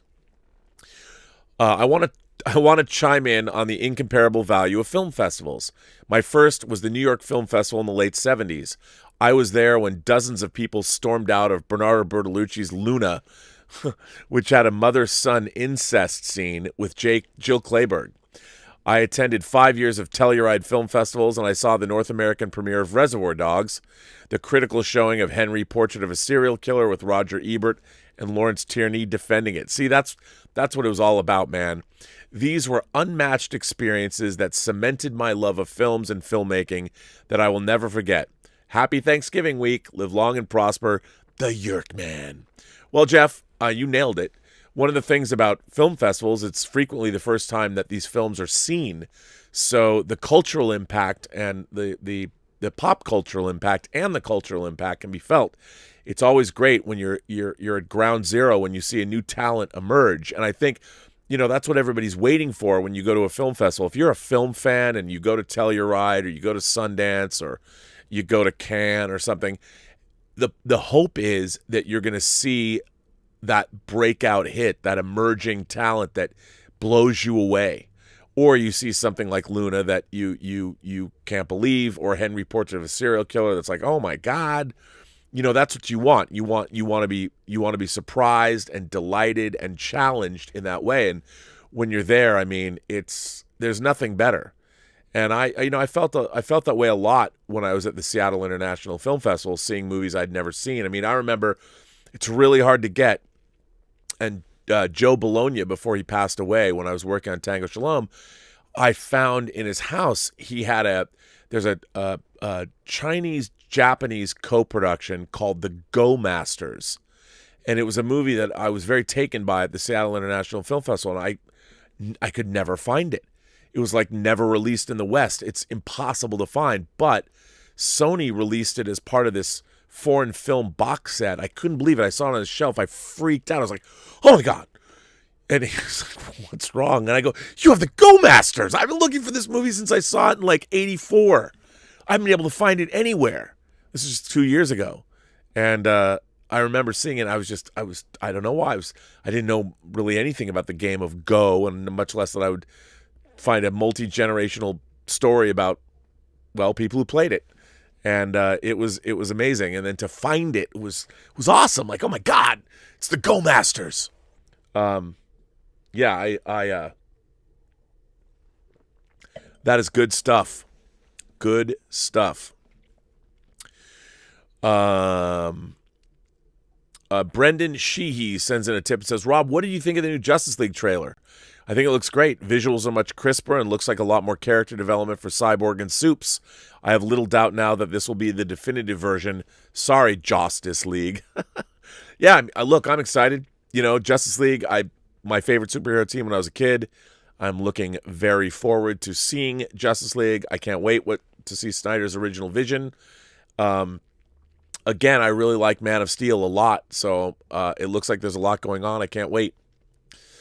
Devin, is it Hilton? Devin Hilton says, favorite unrealized project. Mine is Kubrick's Napoleon. Do you have the Toshin book on Napoleon? The big, gigantic. Also, did you get my trailer for The Repairman? Yes, sir. I have your trailer. It's going, it'll be up. It's locked and loaded already. So, you will be seeing it this week. Probably in the next day or two. It looks good, by the way. I like the trailer, too. I like the poster. Mr. Tickletrunk sends in a super chat. Hello, Mr. Tickletrunk. Thank you. Every time I see that, though, I'm like, so whose trunk did you tickle today? Nick Parrish sends in a tip and says, what's up, Rob? I'm surprised you and Campia didn't talk about Cineworld snatching up to $750 million of money bags. Yeah, they did. They found more debt relief. I think that's big news since there's been a lot of overblown doomsday talk about how theaters won't make it to post-vaccine USA. Yeah, I was actually thinking about talking about that today, but to me that wasn't surprising that they were able to secure some debt relief and get some more operating capital because I thought that was good. I think now that there has been a vaccine that's been announced, we'll see. We'll see how well it goes. I keep saying that, well, yes, it's 90% effective, but overall it's really 70% effective. We'll have to see. But yeah, now that there's hopefully movies are coming back, I would hope. Emil Johansson's here. Rob, hello, Emil. How are you? Rob, I want to make a small Marvel game with Franklin Richards and some Avengers. Let's wait like 20 years and see if it becomes a reality. Well, you never know. Never say never again. Never say never again. Mr. Tickletrunk sends in another super chat, and he says, you just helped me realize my odd feeling with the Nexus. They spread peanut butter on a delicious piece of salmon instead of sticking with chocolate. Well, yeah, look, I get it. You need something visual like a spacefaring energy ribbon. But, the problem that I have with any science fiction, all right, to me, like, I can believe that you're in a realm where your thoughts are made flesh. But the mechanism, and I brought this up before, the Shore Leave Planet from the episode Shore Leave, the first season of the original series. You go to the Shore Leave Planet, the amusement park planet, and whatever you were thinking about that's at the forefront of your mind, that's what materializes. And you see in that episode the little antenna come up and follow our characters. That's all I need to know. However that works, they never explain the mechanism, but you understand that whatever that character is thinking of, that's what they manufacture, and this device can read whatever's at the forefront of your mind. Now, I don't presume to know how something like that would work. I don't need to know that it works because in that context, that seems, in a science fiction fantasy context, give me enough to believe. Now I don't need to know what the transmission is or how. I just know that, okay, that device can read thoughts because I believe that is possible. They don't say that, this thing finds out what your deepest, darkest fears are, or that it knows, maybe you did something bad as a child. It's not going that far. It's just being able to, whatever's at the forefront of your mind, whatever you're thinking about at the time, it's able to pick that up. So I believe that. But I don't believe a concept like the Nexus because you're asking me to believe a spacefaring energy ribbon. Why is it spacefaring? Like, how did this happen? And how does an energy ribbon end up being a doorway to a place? And they don't even define what happens, like, and how that all works. Like, Kirk has been in there for 80 years, yet Picard stumbles upon him. Like, why? Why does Picard stumble upon Kirk there? Why doesn't he stumble upon the 100 million other people that have probably been sucked up by the Nexus for however long it's been. There's no rules there. It all was, to me, it's utter fantasy. So I can't believe in it. It doesn't make me believe. And I want to believe. I want to believe. Boy, there's let's get physical. There's letters. So yeah, I mean, I think that's a thing. You gotta, whenever you have these science fiction conceits, you gotta make me believe by giving me enough that show me that you as a writer or a director, you both, or if you're a writer director, you've thought enough about how can you make an audience believe in this stuff. And I think one of the problems that I think I have with Star Trek Discovery that a lot of newer audiences don't seem to have a problem with is the believability of it all. I think a lot of people just are taking it at face value, or they're like, well, this happened. Well, what about what happened in this show? Like, and everyone's trying to equivocate and say, well, this thing happened in classic Star Trek. Why don't you believe that it happened in Discovery? Well, because in classic Star Trek, they gave me enough that I was able to believe in whatever it was. And Star Trek Discovery, just like, for instance, I don't believe in the galaxy that they're showing us. My big problem with Star Trek Discovery Season 3 is I don't believe anything that they're showing me about the collapse of the galaxy. None of it. I don't believe any of it. So it's really difficult for me to say, like, I don't believe that all the dilithium exploded. And I don't believe, like, you're asking me to believe that dilithium rocks, if they became inert or whatever happened to them, that they would explode and blow up starships. I don't believe that would happen. I just don't. I don't believe that knowing what we know of dilithium and how much dilithium is on a starship, I don't believe it. So when you tell me that there was this thing called the burn and all of the starships blew up all at once, and why is there still dilithium now? Wouldn't it mean all of the dilithium blew up? I don't believe it. They play fast and loose with that. So I'm watching this and I'm like, I don't believe in the very premise that they've told me why the galaxy collapsed. Then it's like, well, there's no longer subspace. And I'm like, well, why? Why is there no subspace communications? We see in Star Trek The Motion Picture that the Epsilon 9 relay station is huge.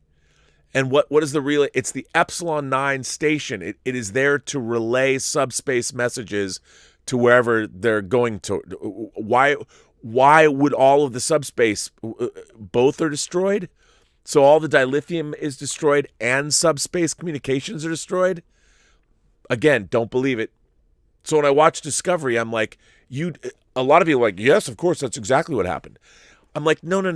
In the Star Trek universe, as it has been established, you're saying now that there are two catastrophic things that happened that don't seem to be related, unless you're going to show me later on that, yep, they destroyed all of subspace communications and the burn happened and destroyed all dilithium or whatever. I just don't believe it. Then I also don't believe in all of these scrap yards and all of this stuff. I mean, 1,000 years hence. I don't believe any of this. And if they can refit the Discovery, why is it that every ship isn't fitted with a spore drive immediately? Why? Why is the Discovery? I mean, obviously you had Adira. I redesigned your spore drive. Oh, thanks. You redesigned the spore drive. So why doesn't every Starfleet ship have a spore drive on it? I mean, the Discovery has removable warp nacelles. Okay. I don't believe it. And so when I watch this, I'm like, wait a minute. How come the Discovery is refitted, but not every, and Adira rebuilds the spore drive, but now not every ship that you have has a spore drive? Wouldn't that be the most valuable form? If you could go anywhere instantaneously, isn't that what the galaxy needs? So you would then alleviate your problem, that whatever the burn caused, you would immediately, suddenly you have the most valuable resource in the galaxy, the spore drive. So why not just use it and make it available to everybody and reestablish communications and build a federation? That's why I can't.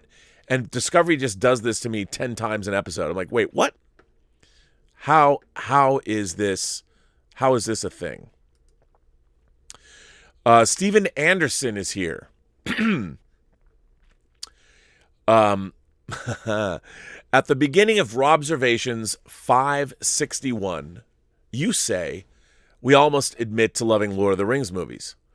I cannot admit this because it's not true. Let me tell you this imagination connoisseur's story. When Fellowship of the Ring hit theaters, I didn't know anything about Lord of the Rings. I was 16 or 17 and convinced it would be something awesome after seeing some previews. I dragged my dad, who I hadn't seen a movie with in a few years, to a showing that ended well after midnight. Neither of us were impressed. Despite ending on a cliffhanger that promised greater adventures for the surviving members of the Fellowship, I had no desire to see anymore. Later in college, people would recommend the books, and finally one day years later, I got a 1-volume edition of the book. Reading it was one of the most rewarding experiences I've ever had with a book. It convinced me that Tolkien was a literal genius, and I went on to read many other volumes of his rough drafts and story fragments, which are in a series called The History of Middle-earth. While less rewarding, seeing the evolution of his never-completed magnum opus, The Silmarillion, was spellbinding. I'm convinced his works contain esoteric knowledge, and while I'm what you might call a devout atheist, I can believe that if anyone's hand was moved by God, it was Professor Tolkien's. Later, after I watched the extended versions of the movie, knowing the story made them more watchable. And well, despite your dismissal, Rob, there are many reasons for Lord of the Ring book lovers to not love the movies, besides the absence of Tom Bombadil, who should be the first one jettisoned in any adaptation. Yes, it's true.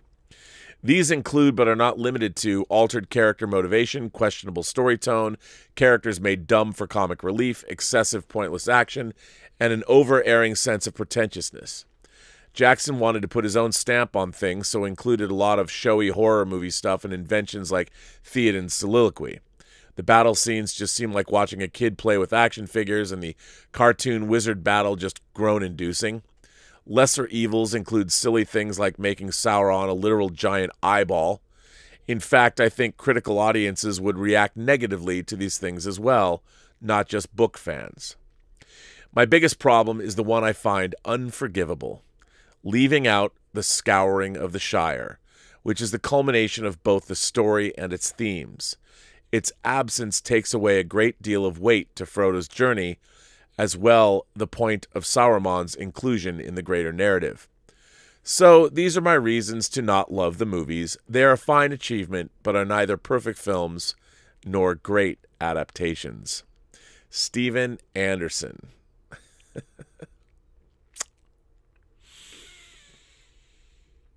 This is a tough one.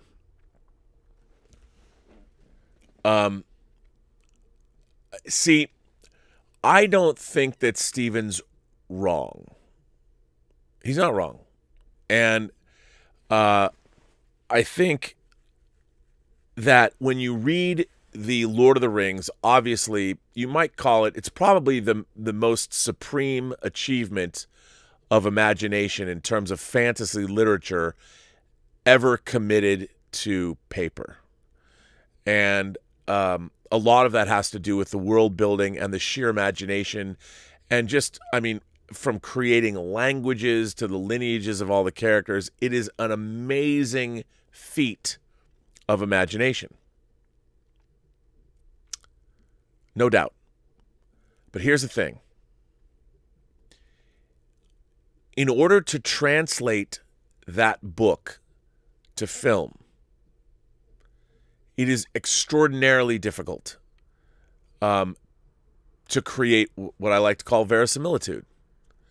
And there's a lot of people that, and when I say when I was saying that everyone loves Lord of the Rings, it's pretty much a universally beloved franchise as far as movies go. But there's a lot of people like yourself, didn't work for them. I know a lot of people that can't get past all the wigs and all of the prosthetics and all that. I understand that. I get that. But I don't know anything about what else you like cinematically. I don't know if you're a fan of fantasy cinema, horror movies, science fiction movies, or maybe you just love Antonioni films. It's hard for me to gauge. I don't know. But I will say this. Since you brought up the scouring of the Shire, for those of you who don't know, in the Lord of the Rings books, after the Ring of Power is the one ring is thrown into the crack of doom, and the world is saved. The hobbits go back to the Shire, and the Shire has been turned into a nightmare. Wormtongue and Sauron have Christopher Lee in disguise has gone back to the Shire, basically taken over and turned it into an industrial shithole. It's everything that Tolkien feared would happen to the lush British countryside. He was terrified of mechanization. He was terrified of industrialization. He didn't want that to happen. And his big note at the end, it was definitely a cautionary ending. And Stephen, you're absolutely right. All of Tolkien's themes and everything he's talking about are sort of brought back home in the Scouring of the Shire. The problem is, you can't do that in a movie. I mean, if you were to apply, imagine what audiences would have thought if, especially after the extended editions of the films, they finally make it to Mordor, and they destroy the ring, and the one thing they're living for is going back home to see their friends and family in the Shire. And when they get there, it's a horrible mess being presided over by the evil Istari who collaborated with Sauron. An audience would have screamed bloody murder. You can't put that in a movie. At least you can't put that. I mean, you could, but I mean, it would be, the audience would never be with you. You'd never be able to do that. But I'm curious as to, you didn't say why I mean, I understand my friends who are real big Tolkien book aficionados. There's so much in those books to love, and the movies are sort of a distillation of it. And yeah, they've been turned in. Like the Battle of Helm's Deep is not a giant set piece in the book. What is it? They deal with like half a page or a page or something, and in the movie they turn it into a battle. But I think when you're dealing with like that kind of fantasy, you have to have an approach. I don't think a totally accurate or perfect adaptation of Lord of the Rings would be possible to do it in the way that you're doing it, because that's the difference, or the way you might want it done is because that's just the differences between a book and a movie. And to be honest with you, I don't know if it's even possible to translate what Tolkien did on the page to what you'd have to do on a movie screen. I mean, I don't know, because the way Tolkien went about all of this stuff was different. It's much more intellectual, I think, than visceral, and because he was a professor.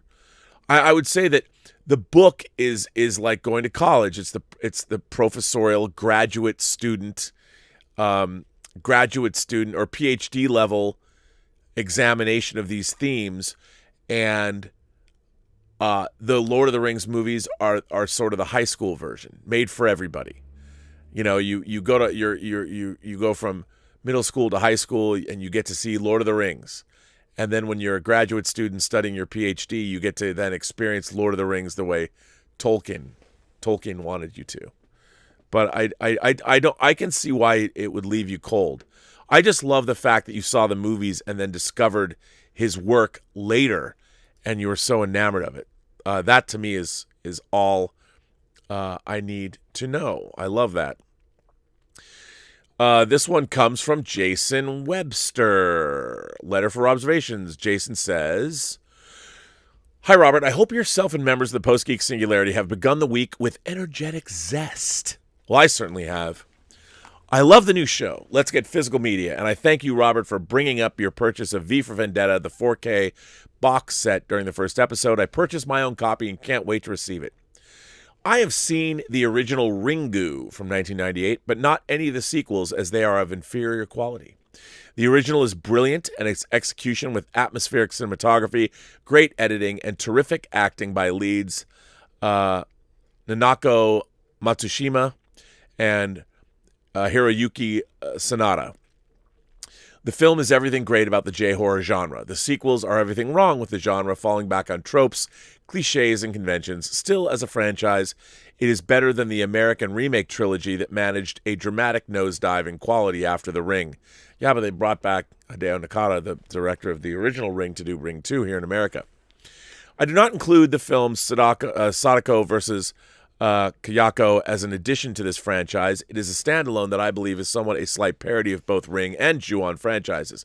A dead giveaway, the film is a parody the way the film was marketed. Q&A with Sadako and Kayako at TIFF 2016 Midnight Madness screening, and the characters squaring off in the Nippon professional baseball game between Nipponam fighters and the Yakult Swallows. Is that true? There was also a Twitter account for Sadako and an Instagram account for Kayako. The film features a couple of scares, but not the volume of thrills and scares one associates with the absolute best entrance within the genre. A more serious crossover featuring Sadako is the sea horror Bushinsaba versus Sadako franchise. The film's directed by South Korean Ahn Buyong-ki, who directed the original K-horror Bushinsaba from 2004, which was one of my favorite K-horror films.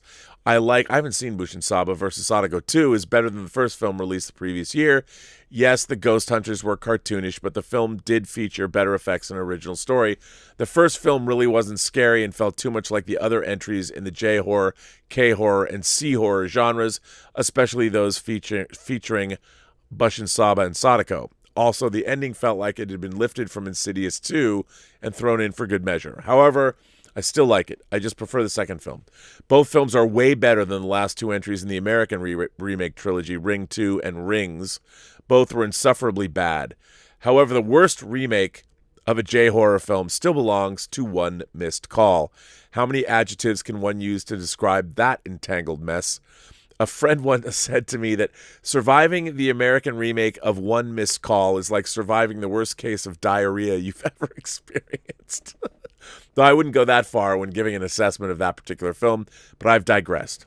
When it comes to discussing J-horror, examples of the best within J-horror are Hideo Nakata's Ringu and Dark Water, Takashi Miike's Audition, One Missed Call, and Over Your Dead Body, Kenji Fukusaku's Battle Royale, Ryuhei Kitamura's Versus, Kiyoshi Kurosawa's Cairo, Takashi Shimizu's Ju-on the Grudge and Marabito, Tetsuya Nakashima's Confessions, and Sabu's Miss Zombie. I have not seen Confessions or Miss Zombie.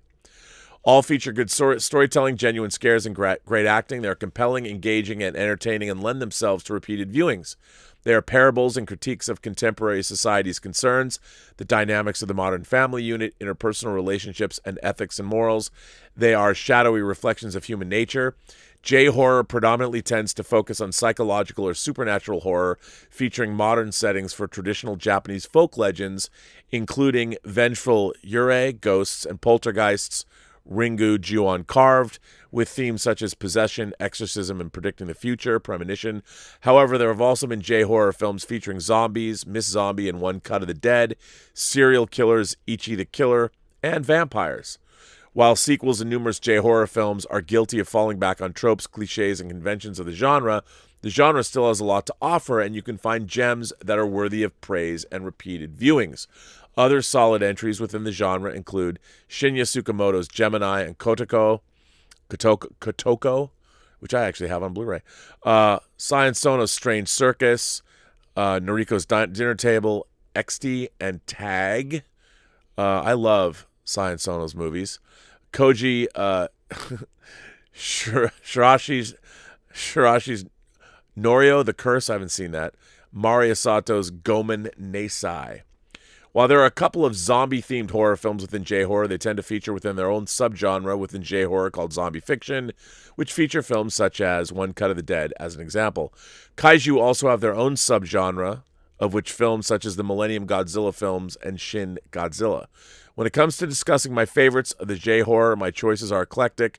From scary thrill fests, atmospheric slow burns, to over-the-top parodies, I love Ringu, One Missed Call, Over Your Dead Body, Miss Zombie, Shinjuku, and Vampire Girl vs. Frankenstein Girl. I have that too. I would like to know what your favorite J-horror films are, Robert. This may also be a question that the lovely members of the Post-Geek Singularity might like to answer in the chat. Sincerely, Jason Webster. I'll tell you, and you didn't mention this one, but Kiyoshi Kurosawa's both Cure and Pulse, Cairo, are my favorites. Those two are my favorites. I love Ringu. I love One Cut of the Dead. And I love Battle Royale. I love Audition. I love, Miike is really great. I don't know if you'd include Fudo in your list, but I love Fudo. I'd love to make an American remake of Fudo. You could never get away with it, but I would love to do that. I think it would be great. But, yeah. And, Battle Royale, I just think Battle Royale is one of the great genre movies of all time. And I got to say, I kind of prefer the theatrical version. I mean, I like the extra stuff with Shuya and his father, and more about Shuya's past. But I might prefer the theatrical version. But good letter. Thanks for writing in. This is good. I like that. This letter comes from Stephen Goggin. Dear Rob and listeners, sorry for not writing in sooner, mainly because I've been sitting back and enjoying your show and other people's letters and some of the movies that have been suggested on your shows.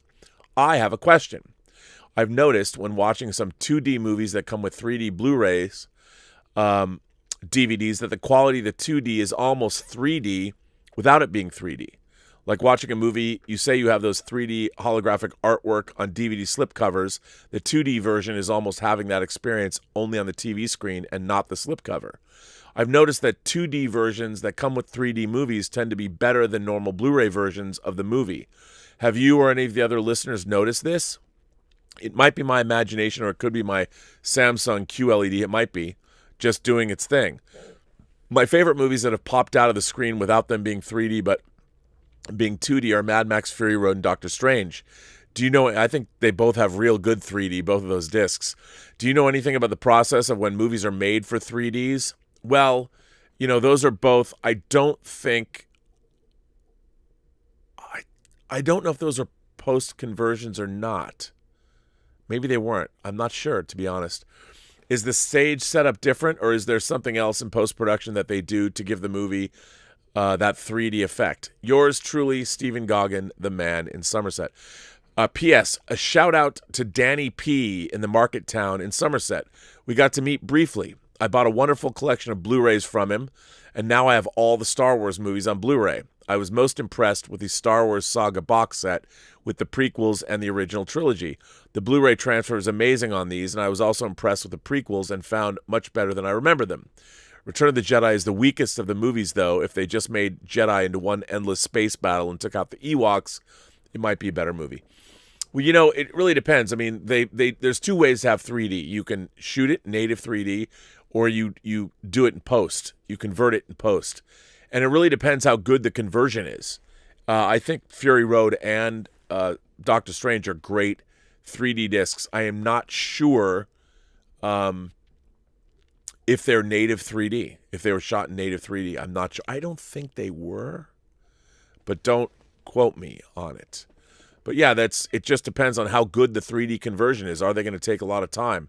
I found that the post conversions of Jurassic Park and Top Gun were pretty good too. Pretty good 3D conversions. This one comes from Sean Pullen. Uh-oh. Sean says, Sean and I have been going back and forth on Twitter about Star Trek. He's a staunch defender of modern Star Trek. Hi, Rob. I wanted to touch on a problem I feel is approaching for all of the CBS All Access Paramount Plus. Alex Kurtzman, present head of Star Trek, has talked at length about avoiding franchise fatigue by making sure each new Trek is offering a different and unique proposition. The problem is I'm currently rewatching Picard, and it doesn't feel like a significant departure tonally or stylistically from Discovery. Oh, finally you and I can agree. Sure, it's set in a different time period. It's set aboard a smaller non-Starfleet vessel, and it features more non-Starfleet characters, but both shows are still set aboard vessels, contain largely Starfleet or former Starfleet characters, and are largely about reasserting Federation ideals in universes that have gone a little astray. Lower Decks 2, though animated and a comedy, is set aboard a Starfleet vessel. As for creative teams, Discovery and Picard share many of the writers and directors in common. The Section 31 pilot is being penned by Bo-Yeon Kim and Erica Lippold, two Discovery veterans, and it seems like it may be set in the same time period as Discovery. I wouldn't bet on that.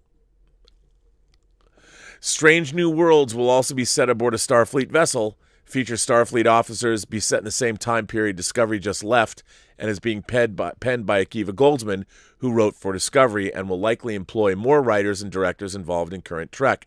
Most importantly, Alex Kurtzman is overseeing and executive producing each iteration.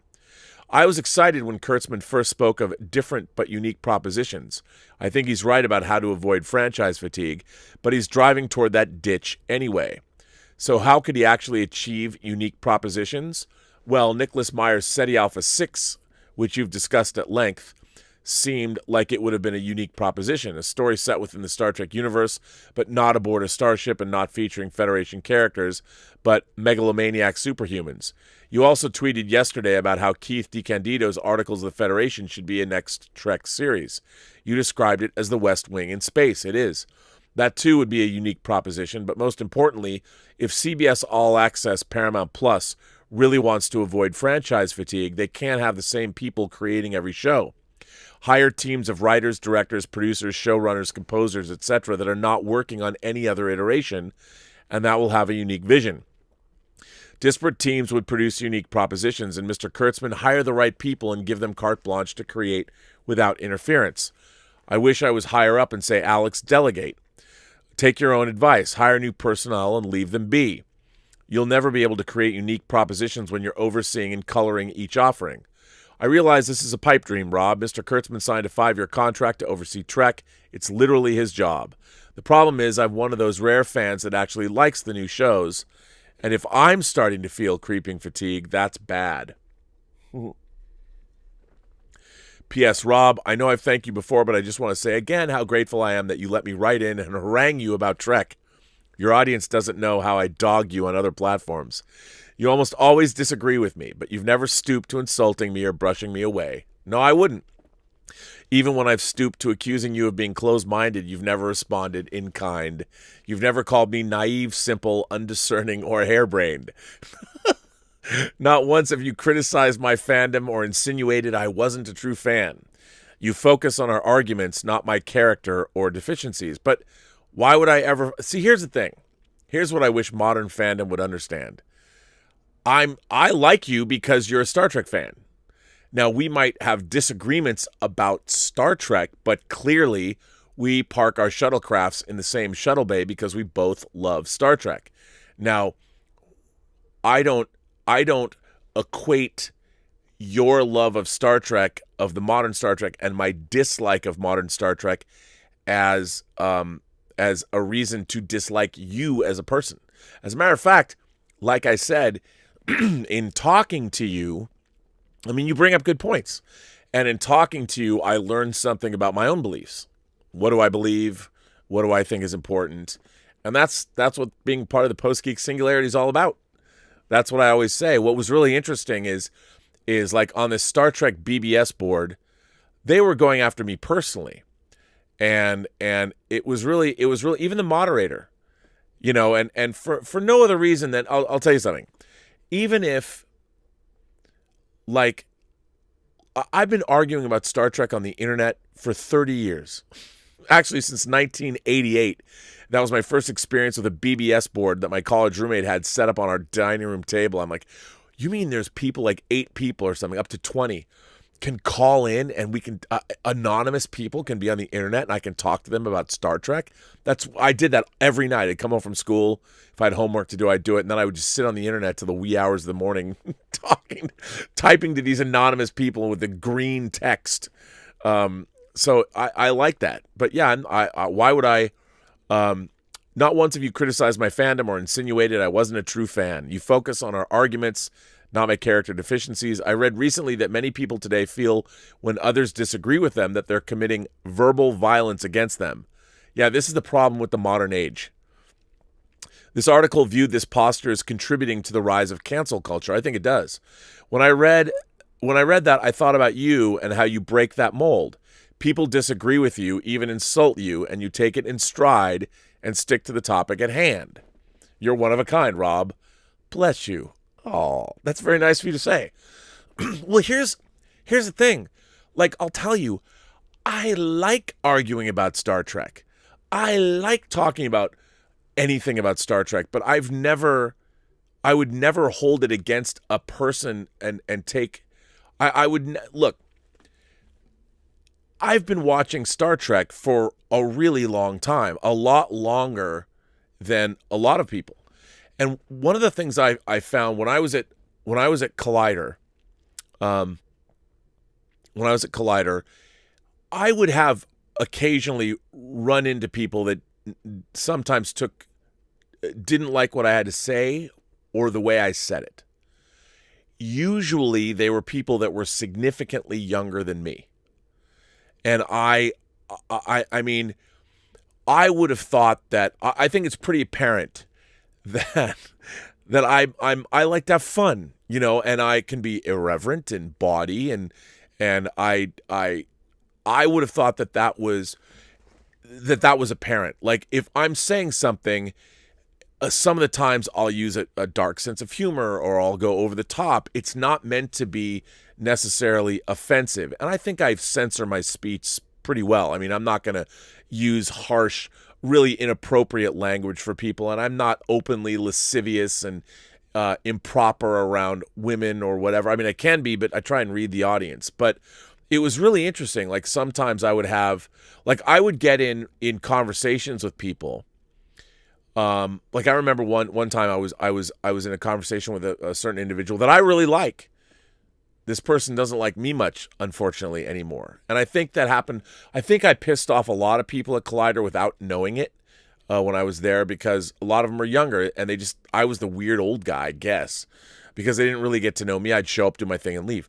But I remember having a conversation with somebody there about how fandom has changed. And when I was a younger person going to conventions, there just weren't a lot of female fans. I mean, there were always female fans at like Star Trek conventions, but a lot of the time conventions were predominantly male.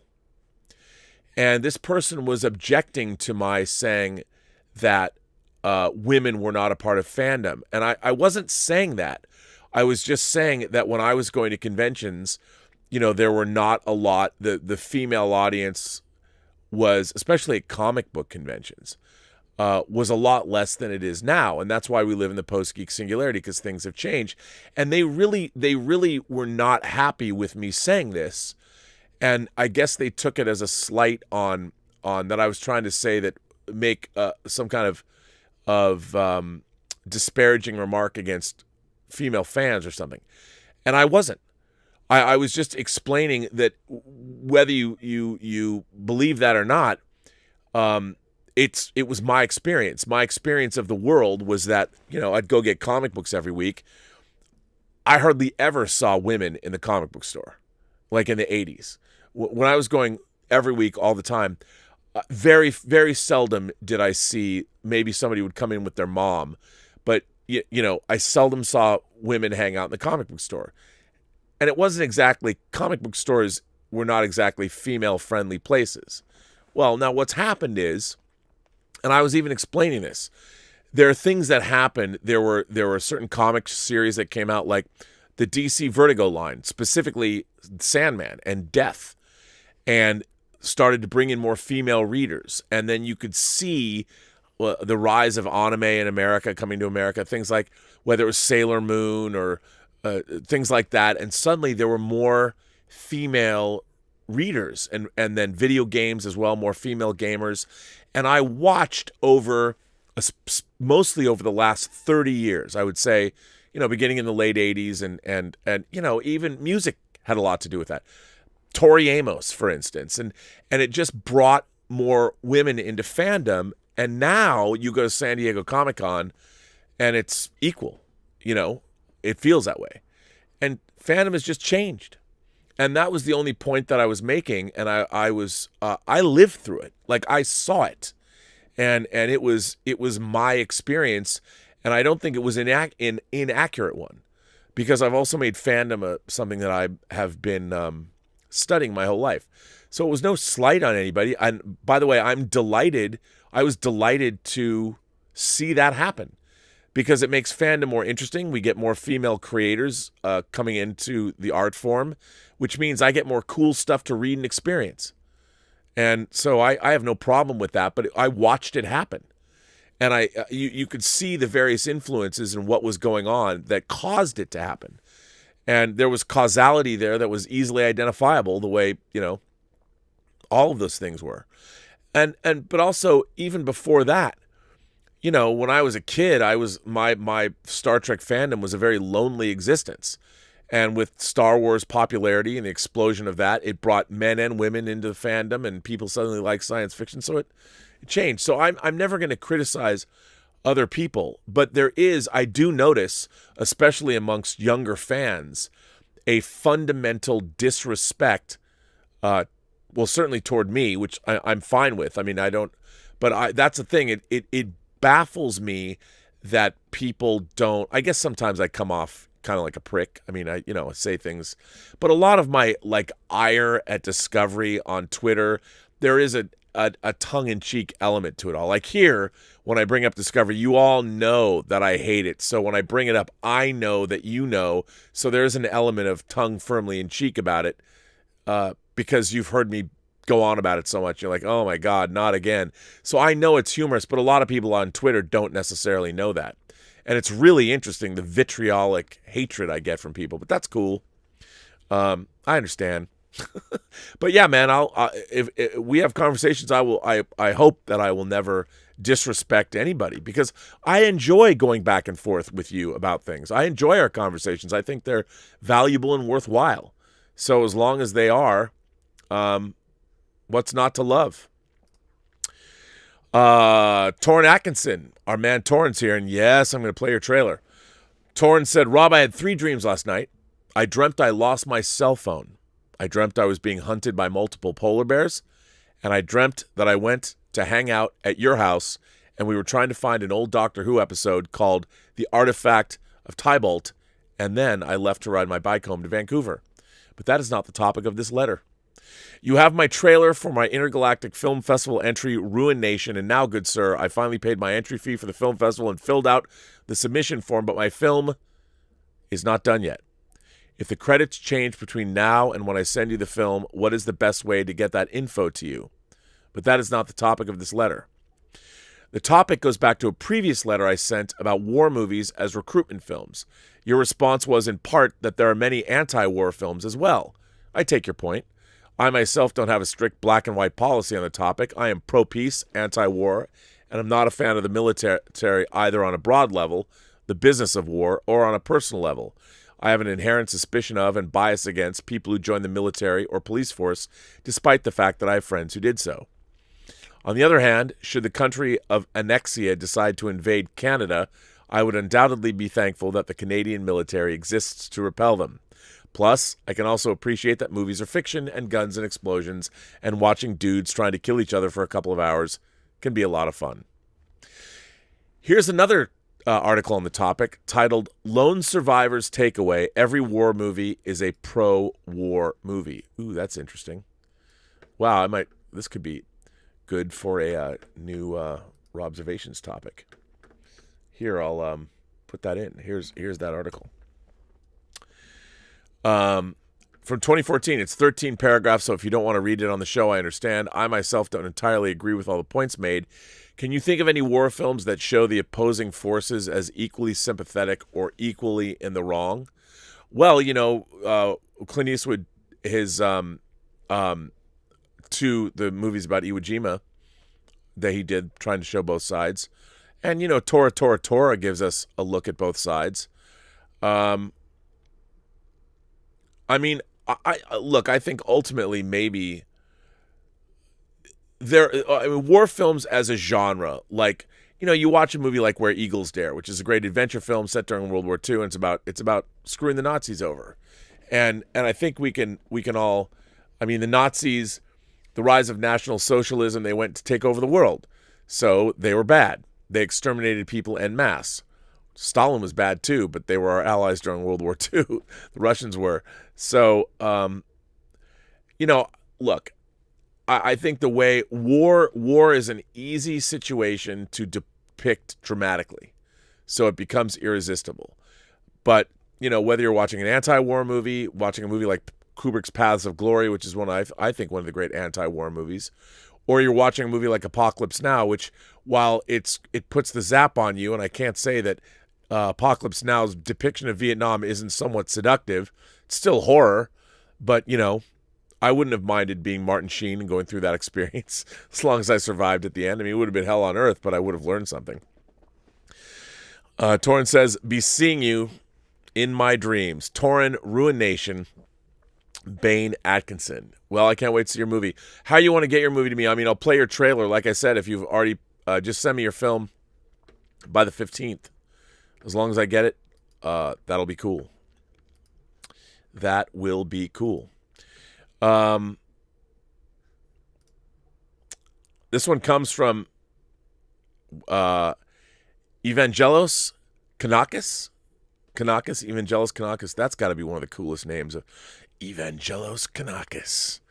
Or is it Evangelos? I guess it would be like everyone says it's Vangelis, not Vangelis. So that would be Evangelos Kanakis, I think. Evangelos. I like that. Like Evangelion. Greetings to you, Rob, and to the entire Post-Geek Singularity. I'm writing to you for the first time from Greece after having watched so many Robservations episodes. I've been watching your shows since the days you had a different setup and background and you gave treats to your two amazing dogs. They just don't come in here because they're so loud. I mostly comment in your videos, mainly for Star Wars for some reason, but I think it's time to actually send you a letter. Before I get into the subject of this letter, I want to tell you that, time permitting, I will participate in your short story competition that you mentioned the other day, and I hope you repeat your film festival next year so I can make something and send it to you. I already started the pre-production of something, which might be completed just in time next year. Now on to the main course. I was watching the John Campea show earlier today, and you were talking about the Predator movie that is in the works. John believes that it is a bad idea for reasons you both explained, and I totally agree. After the latest movies, I like Predators, though. The franchise has lost so much of its value, but it gave me the motive to come up with a story. I said to myself, you've got 20 minutes to come up with a story for a Predator movie. Don't blame me. I had to do something while I waited for the World of Warcraft Shadowlands release later tonight. Besides, I love writing stories. It's a hobby of mine since childhood. So this is my, stupid perhaps, idea. It is not a pitch. It is just an idea that I had, which I would love to share with the rest of the fellow imagination connoisseurs. The story takes place after some events which brought humankind to the verge of extinction. A pandemic that conquered the earth, the famine that followed, the World War III that was caused by the lack of minerals, food, and water, and finally the death of billions. There are a handful of people left, at least as far as it concerns our heroes, who must find a shelter for the next years.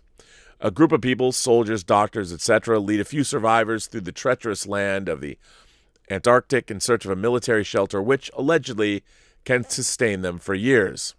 After sending out radio messages to whomever might be listening, they set off towards their destination. Here's the catch, though. There's a predator in the same area, the last of his kind. His species died due to the outburst of xenomorph numbers under New Queens, but this is an Easter egg that our heroes find out later. He is the only one left now. Eons ago, a spaceship crash-landed in the frozen land, and it was covered by layers of ice. Apparently, the spaceship contains DNA that can save his species. The Predator must find it and activate it before they're gone forever. Besides, the new xenomorph threat must be dealt with. So my idea is about a battle against two species who fight for their own survival. The shelter is built right above the glacier ice floor where the spaceship is buried. If one is activated, the other is lost, and I still haven't figured out how or why. Humans try and fight the alien who is standing in their way to their salvation. The alien is fighting the humans in order to find the ship and save his species. In the end, after a glorious bloodbath on white canvases of snow, our heroes find out about the xenomorphs. Perhaps one of the scientists in the group used to work for Wayland. They come up with a way to both launch the ship and keep their shelter, and thus the film ends, and the basic structure for a future sequel, a xenomorph invasion, is established. Perhaps predators and humans cooperate, and they create xenohunters, a new species specifically designed to fight and kill this threat. I hope I didn't tire you, and that you enjoyed my rough concept of a story. With that being said, my first letter to you, Rob, comes to its end. I would like to wish to the entire community safety, health, and to see their dreams and goals fulfilled soon. And that comes from Evangelos Kanakis, which I love. That's a great letter. I could see that happening. I mean, did you read the first Dark Horse Alien versus Predator comic series, which I still think is quite good and very respectable? You should check that out. I think it's good stuff. Anyway, thanks for writing in. Very much appreciate that. Let's see where we are at. Kyle V sends in a super chat. That is very nice of you, sir. Loved your thoughts on directors, Rob. Just finishing a post on my first film, ZombieCon. Looking forward to helping support and checking out your next film when the time comes. Well, I'll be able to tell you where Tango Shalom will. I'll flat out say this. Tango Shalom is beginning its festival run in February. It is playing at predominantly, and the only festivals we really targeted were Jewish film festivals for various reasons. Now, the good thing about that is there are many Jewish film festivals all around the world. And because the film festivals usually now are going to be virtual, they are geo-blocked in a lot of places. So you won't be able to. The first film festival, I can't say where it is yet, but it's somewhere here on the West Coast. But I'll be able to tell you that. So that's my latest bit of work. And of course, in the next month, March, the animated series that I have been working on as an editor is going to debut. And I was just finishing up the other night. I was doing sound notes on the final episode of the first season. The first season's basically completed now. There's still a little bit of work that needs to be done in Korea. That's exciting. I mean, we're already working on the third season, but still pretty fun. So I do have that coming out, and I got some other exciting things percolating. So Kyle, I very much appreciate the fact that you want to keep abreast of my work, and I want to thank you definitely for supporting the channel. It's very nice of you. Mark C is here, our favorite. You know what? We've got a Kaz Graphics is our cheesemonger. Julius is our sommelier. And of course, Mark C is our own toxic fan. Self-described, although I don't think he really is. But I like that we have a toxic fan. Mark C says, to the letter writer, I'm one of the rare people who really enjoyed Jurassic World Fallen Kingdom. It is a bridge that looks to take the story in a completely different direction. Here's hoping the third film goes full Cadillacs and dinosaurs. I mean, isn't that what we've all wanted to see? Cities just full of dinosaurs. I mean, that's what I want to see. I think they're going to kind of go in that direction. I want to see where it goes, the new world order where we coexist with dinosaurs. I want that. I think you're absolutely right. I want to see Cadillacs and dinosaurs. That'd be dope. And that's what we all want. You know that's what we all want. Jason S. is here. Hello, sir. The cherry on top of the new California shutdown is seeing those photos of Governor Newsom at a large private indoor dinner party not wearing a state-mandated bib and then drooling on himself after getting caught. Now he's in COVID quarantine. I know. I know. I mean, I know. Yeah. That's how we're here. I hope he's happy. You gotta set an example. Nick Parrish sends in a tip and says, also, Rob, I wanted to know if you'd seen, I have seen this, the Chad Boseman variant cover of the most recent issue of Spawn. It has Chad Boseman in Spawn's costume flashing the Wakanda Forever gesture. I had to add this to my comic goldmine. It's beautiful. It is beautiful. I thought that was a lovely tribute. And what's not to love about that? Mr. Tickle Trunk, hello, sir, sends in a super chat and says, if someone handed you Star Trek and you could do anything you want after obviously decanonizing Star Trek Discovery and hopefully Picard, what would you do?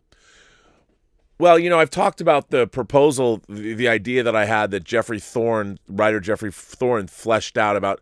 It was very similar to what Star Trek Discovery is doing in its third season. It was called Star Trek Federation. And I've also talked about how I would love to, at Paramount, make Jeff Jedrinson's the Star Trek The Beginning scripts that deal with the Romulan War.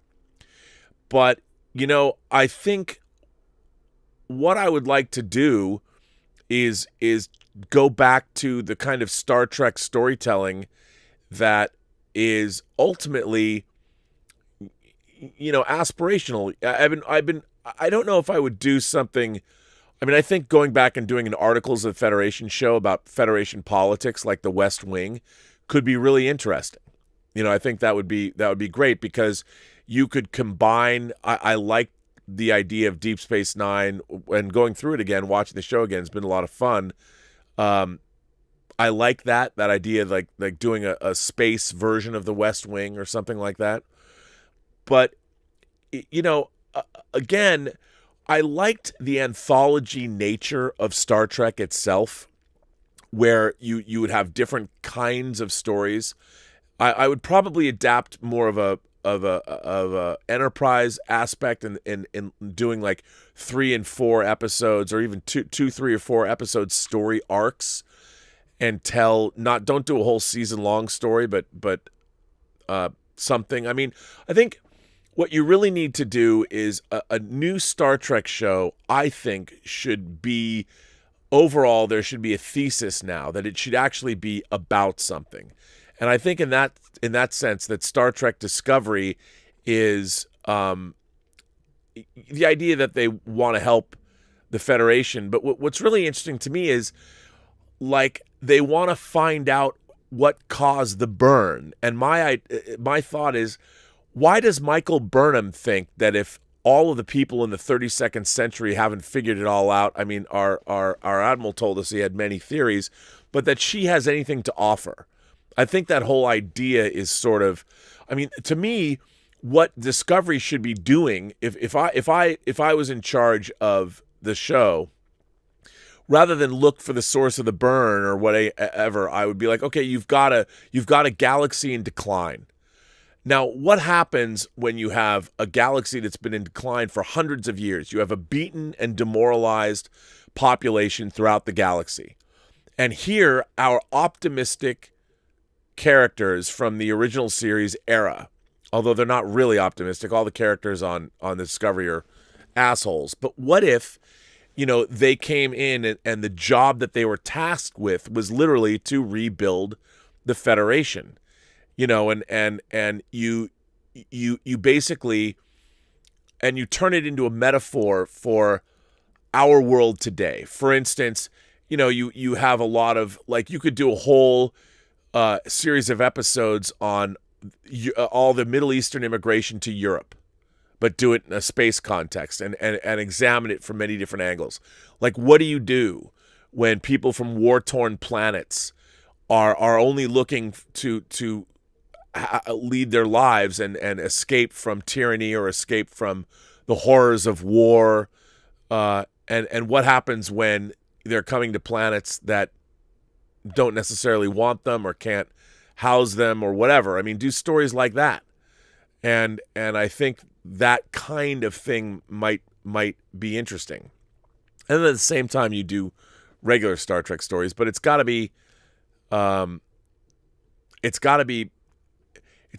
that resonates, and it has to be something that's really well written.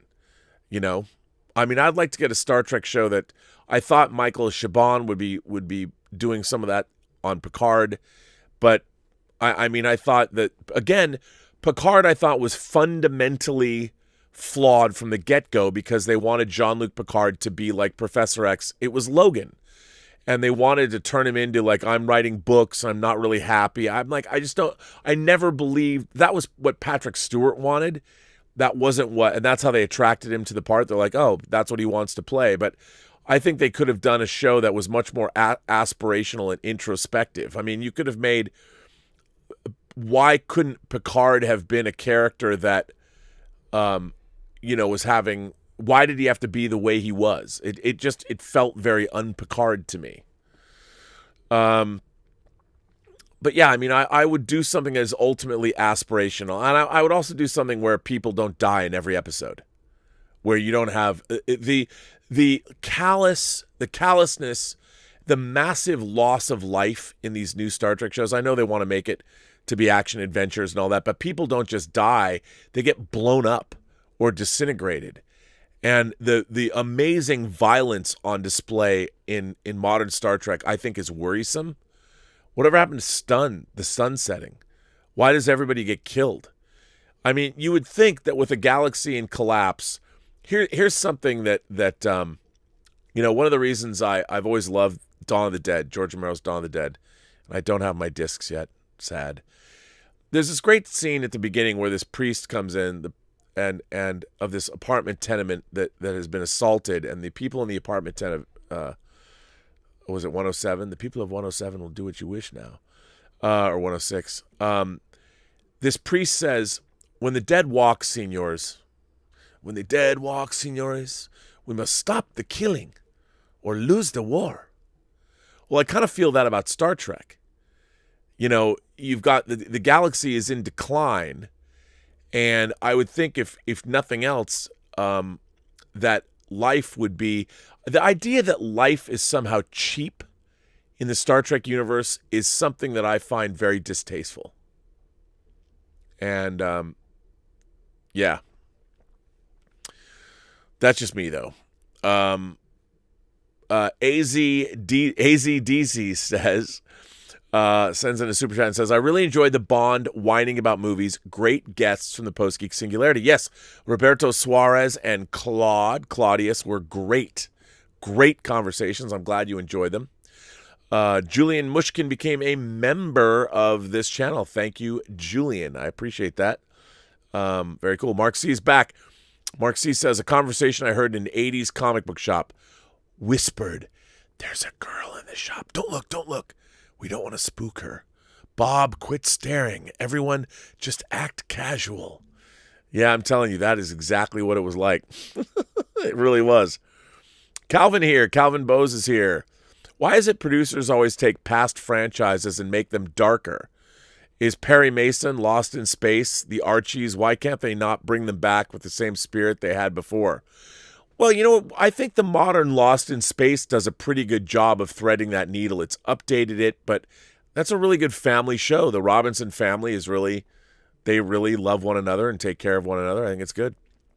But I think because, audiences now, it's very hard. We're no longer squeaky clean. Everything has to be dark, or so people think. I mean, look, I go back to one of my favorite TV shows of all time, which is Friday Night Lights.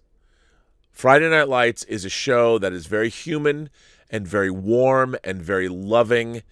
And, in terms of tone, I would love to do a Star Trek show that is like a combination of West Wing and Friday Night Lights. Not that it's a space Star Trek show or a sports Star Trek show, but something that has that kind of humanity in it. Journey's End sends in a super chat and says, "I wrote a letter last week as I was procrastinating for my wedding. I'm not sure if I missed you reading it or not, but I'll keep tuning in case you're still getting to it." I think I read it already. That I read it and you would have gotten married. I think I read it on Sunday. But yes, and I was congratulating you on your nuptials. But yeah, I believe I did read it. So yes. Oh, man. Kinky Sphincter says, "I just got my Dawn of the Dead 4K set from Zavvi. Surprised it came this quick. It usually takes 3 weeks from them." The thing I want more than life itself right now, well, I want life itself too, because if I didn't have life, I couldn't watch it. But man, I've never wanted a piece of physical media as much as I want that Dawn of the Dead set. I want it so bad. Oh, my God. John is here. Hello, John. How are you? John says, "Hi, Rob. Some streams last week had mentioned your name in regards to Star Trek Discovery. Did you see the rest of the season in advance? I saw a tweet where you mentioned being out because of canon changes after Terra Firma Part 2.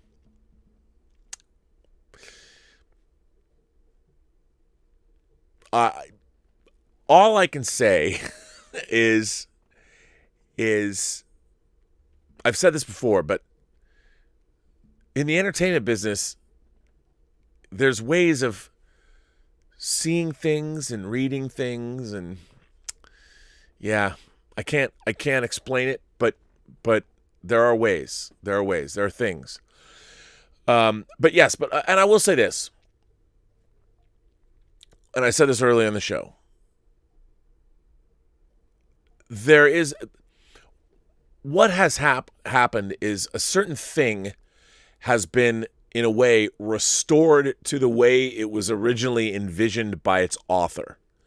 And I understand the defense is going to be like, oh, we're going to see it happen this way. And a lot of people will buy into that. And I can understand why. But it's something that I think was truly unnecessary and flies in the face of something canonical. That's all I can say, though. I can't say more than that.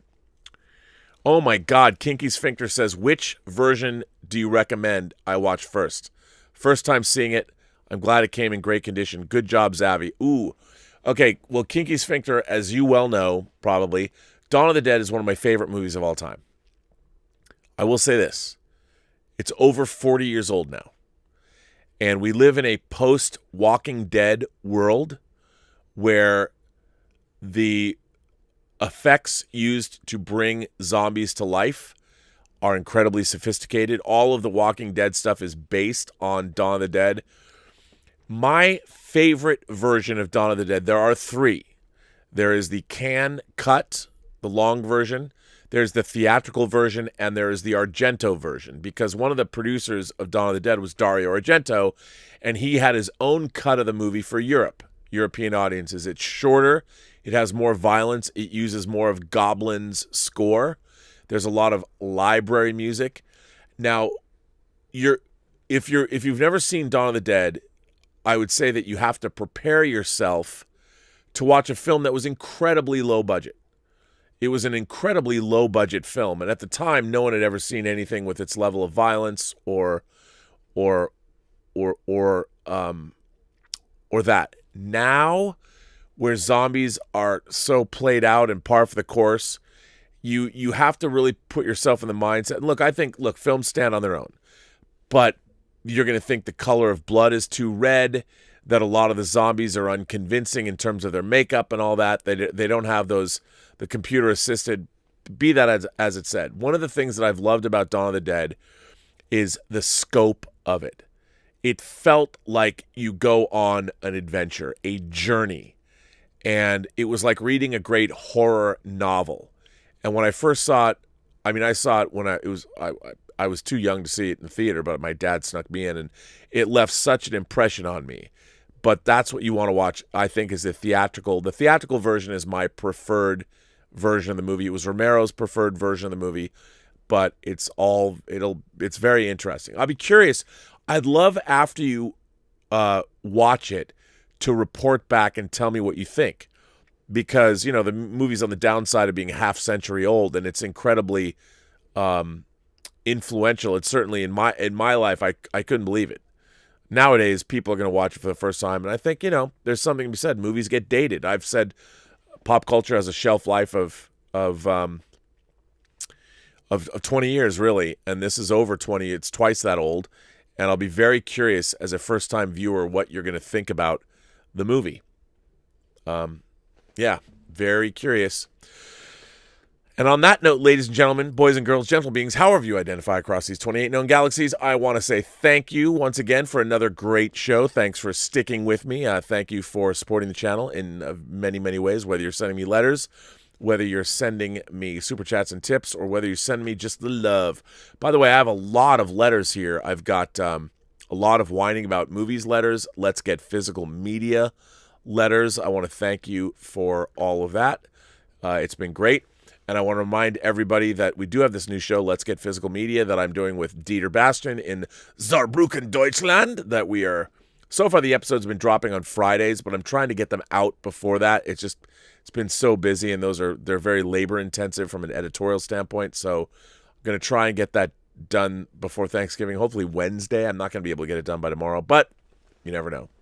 I want to thank my moderating staff. I want to thank Mike Bodden. I want to thank Greg Smith. I want to thank The Richard. And look who we got here. We got everybody. We got Robert Pariso here. We got Joshua Levesque here. We got MC Blackcap here. Everybody's here. How cool is that? It's good to have you guys all here. We have a great moderating staff, so thank you all for that. Very good. Very nice.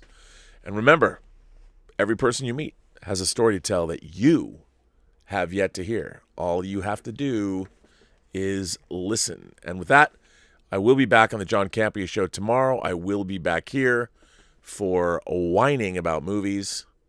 And, yep, I hope you can join me. Whining about movies. We're back tomorrow. We're watching Tootsie, and I'm back here with Robservations as well. So there you go. Thanks for being here. Have a better day.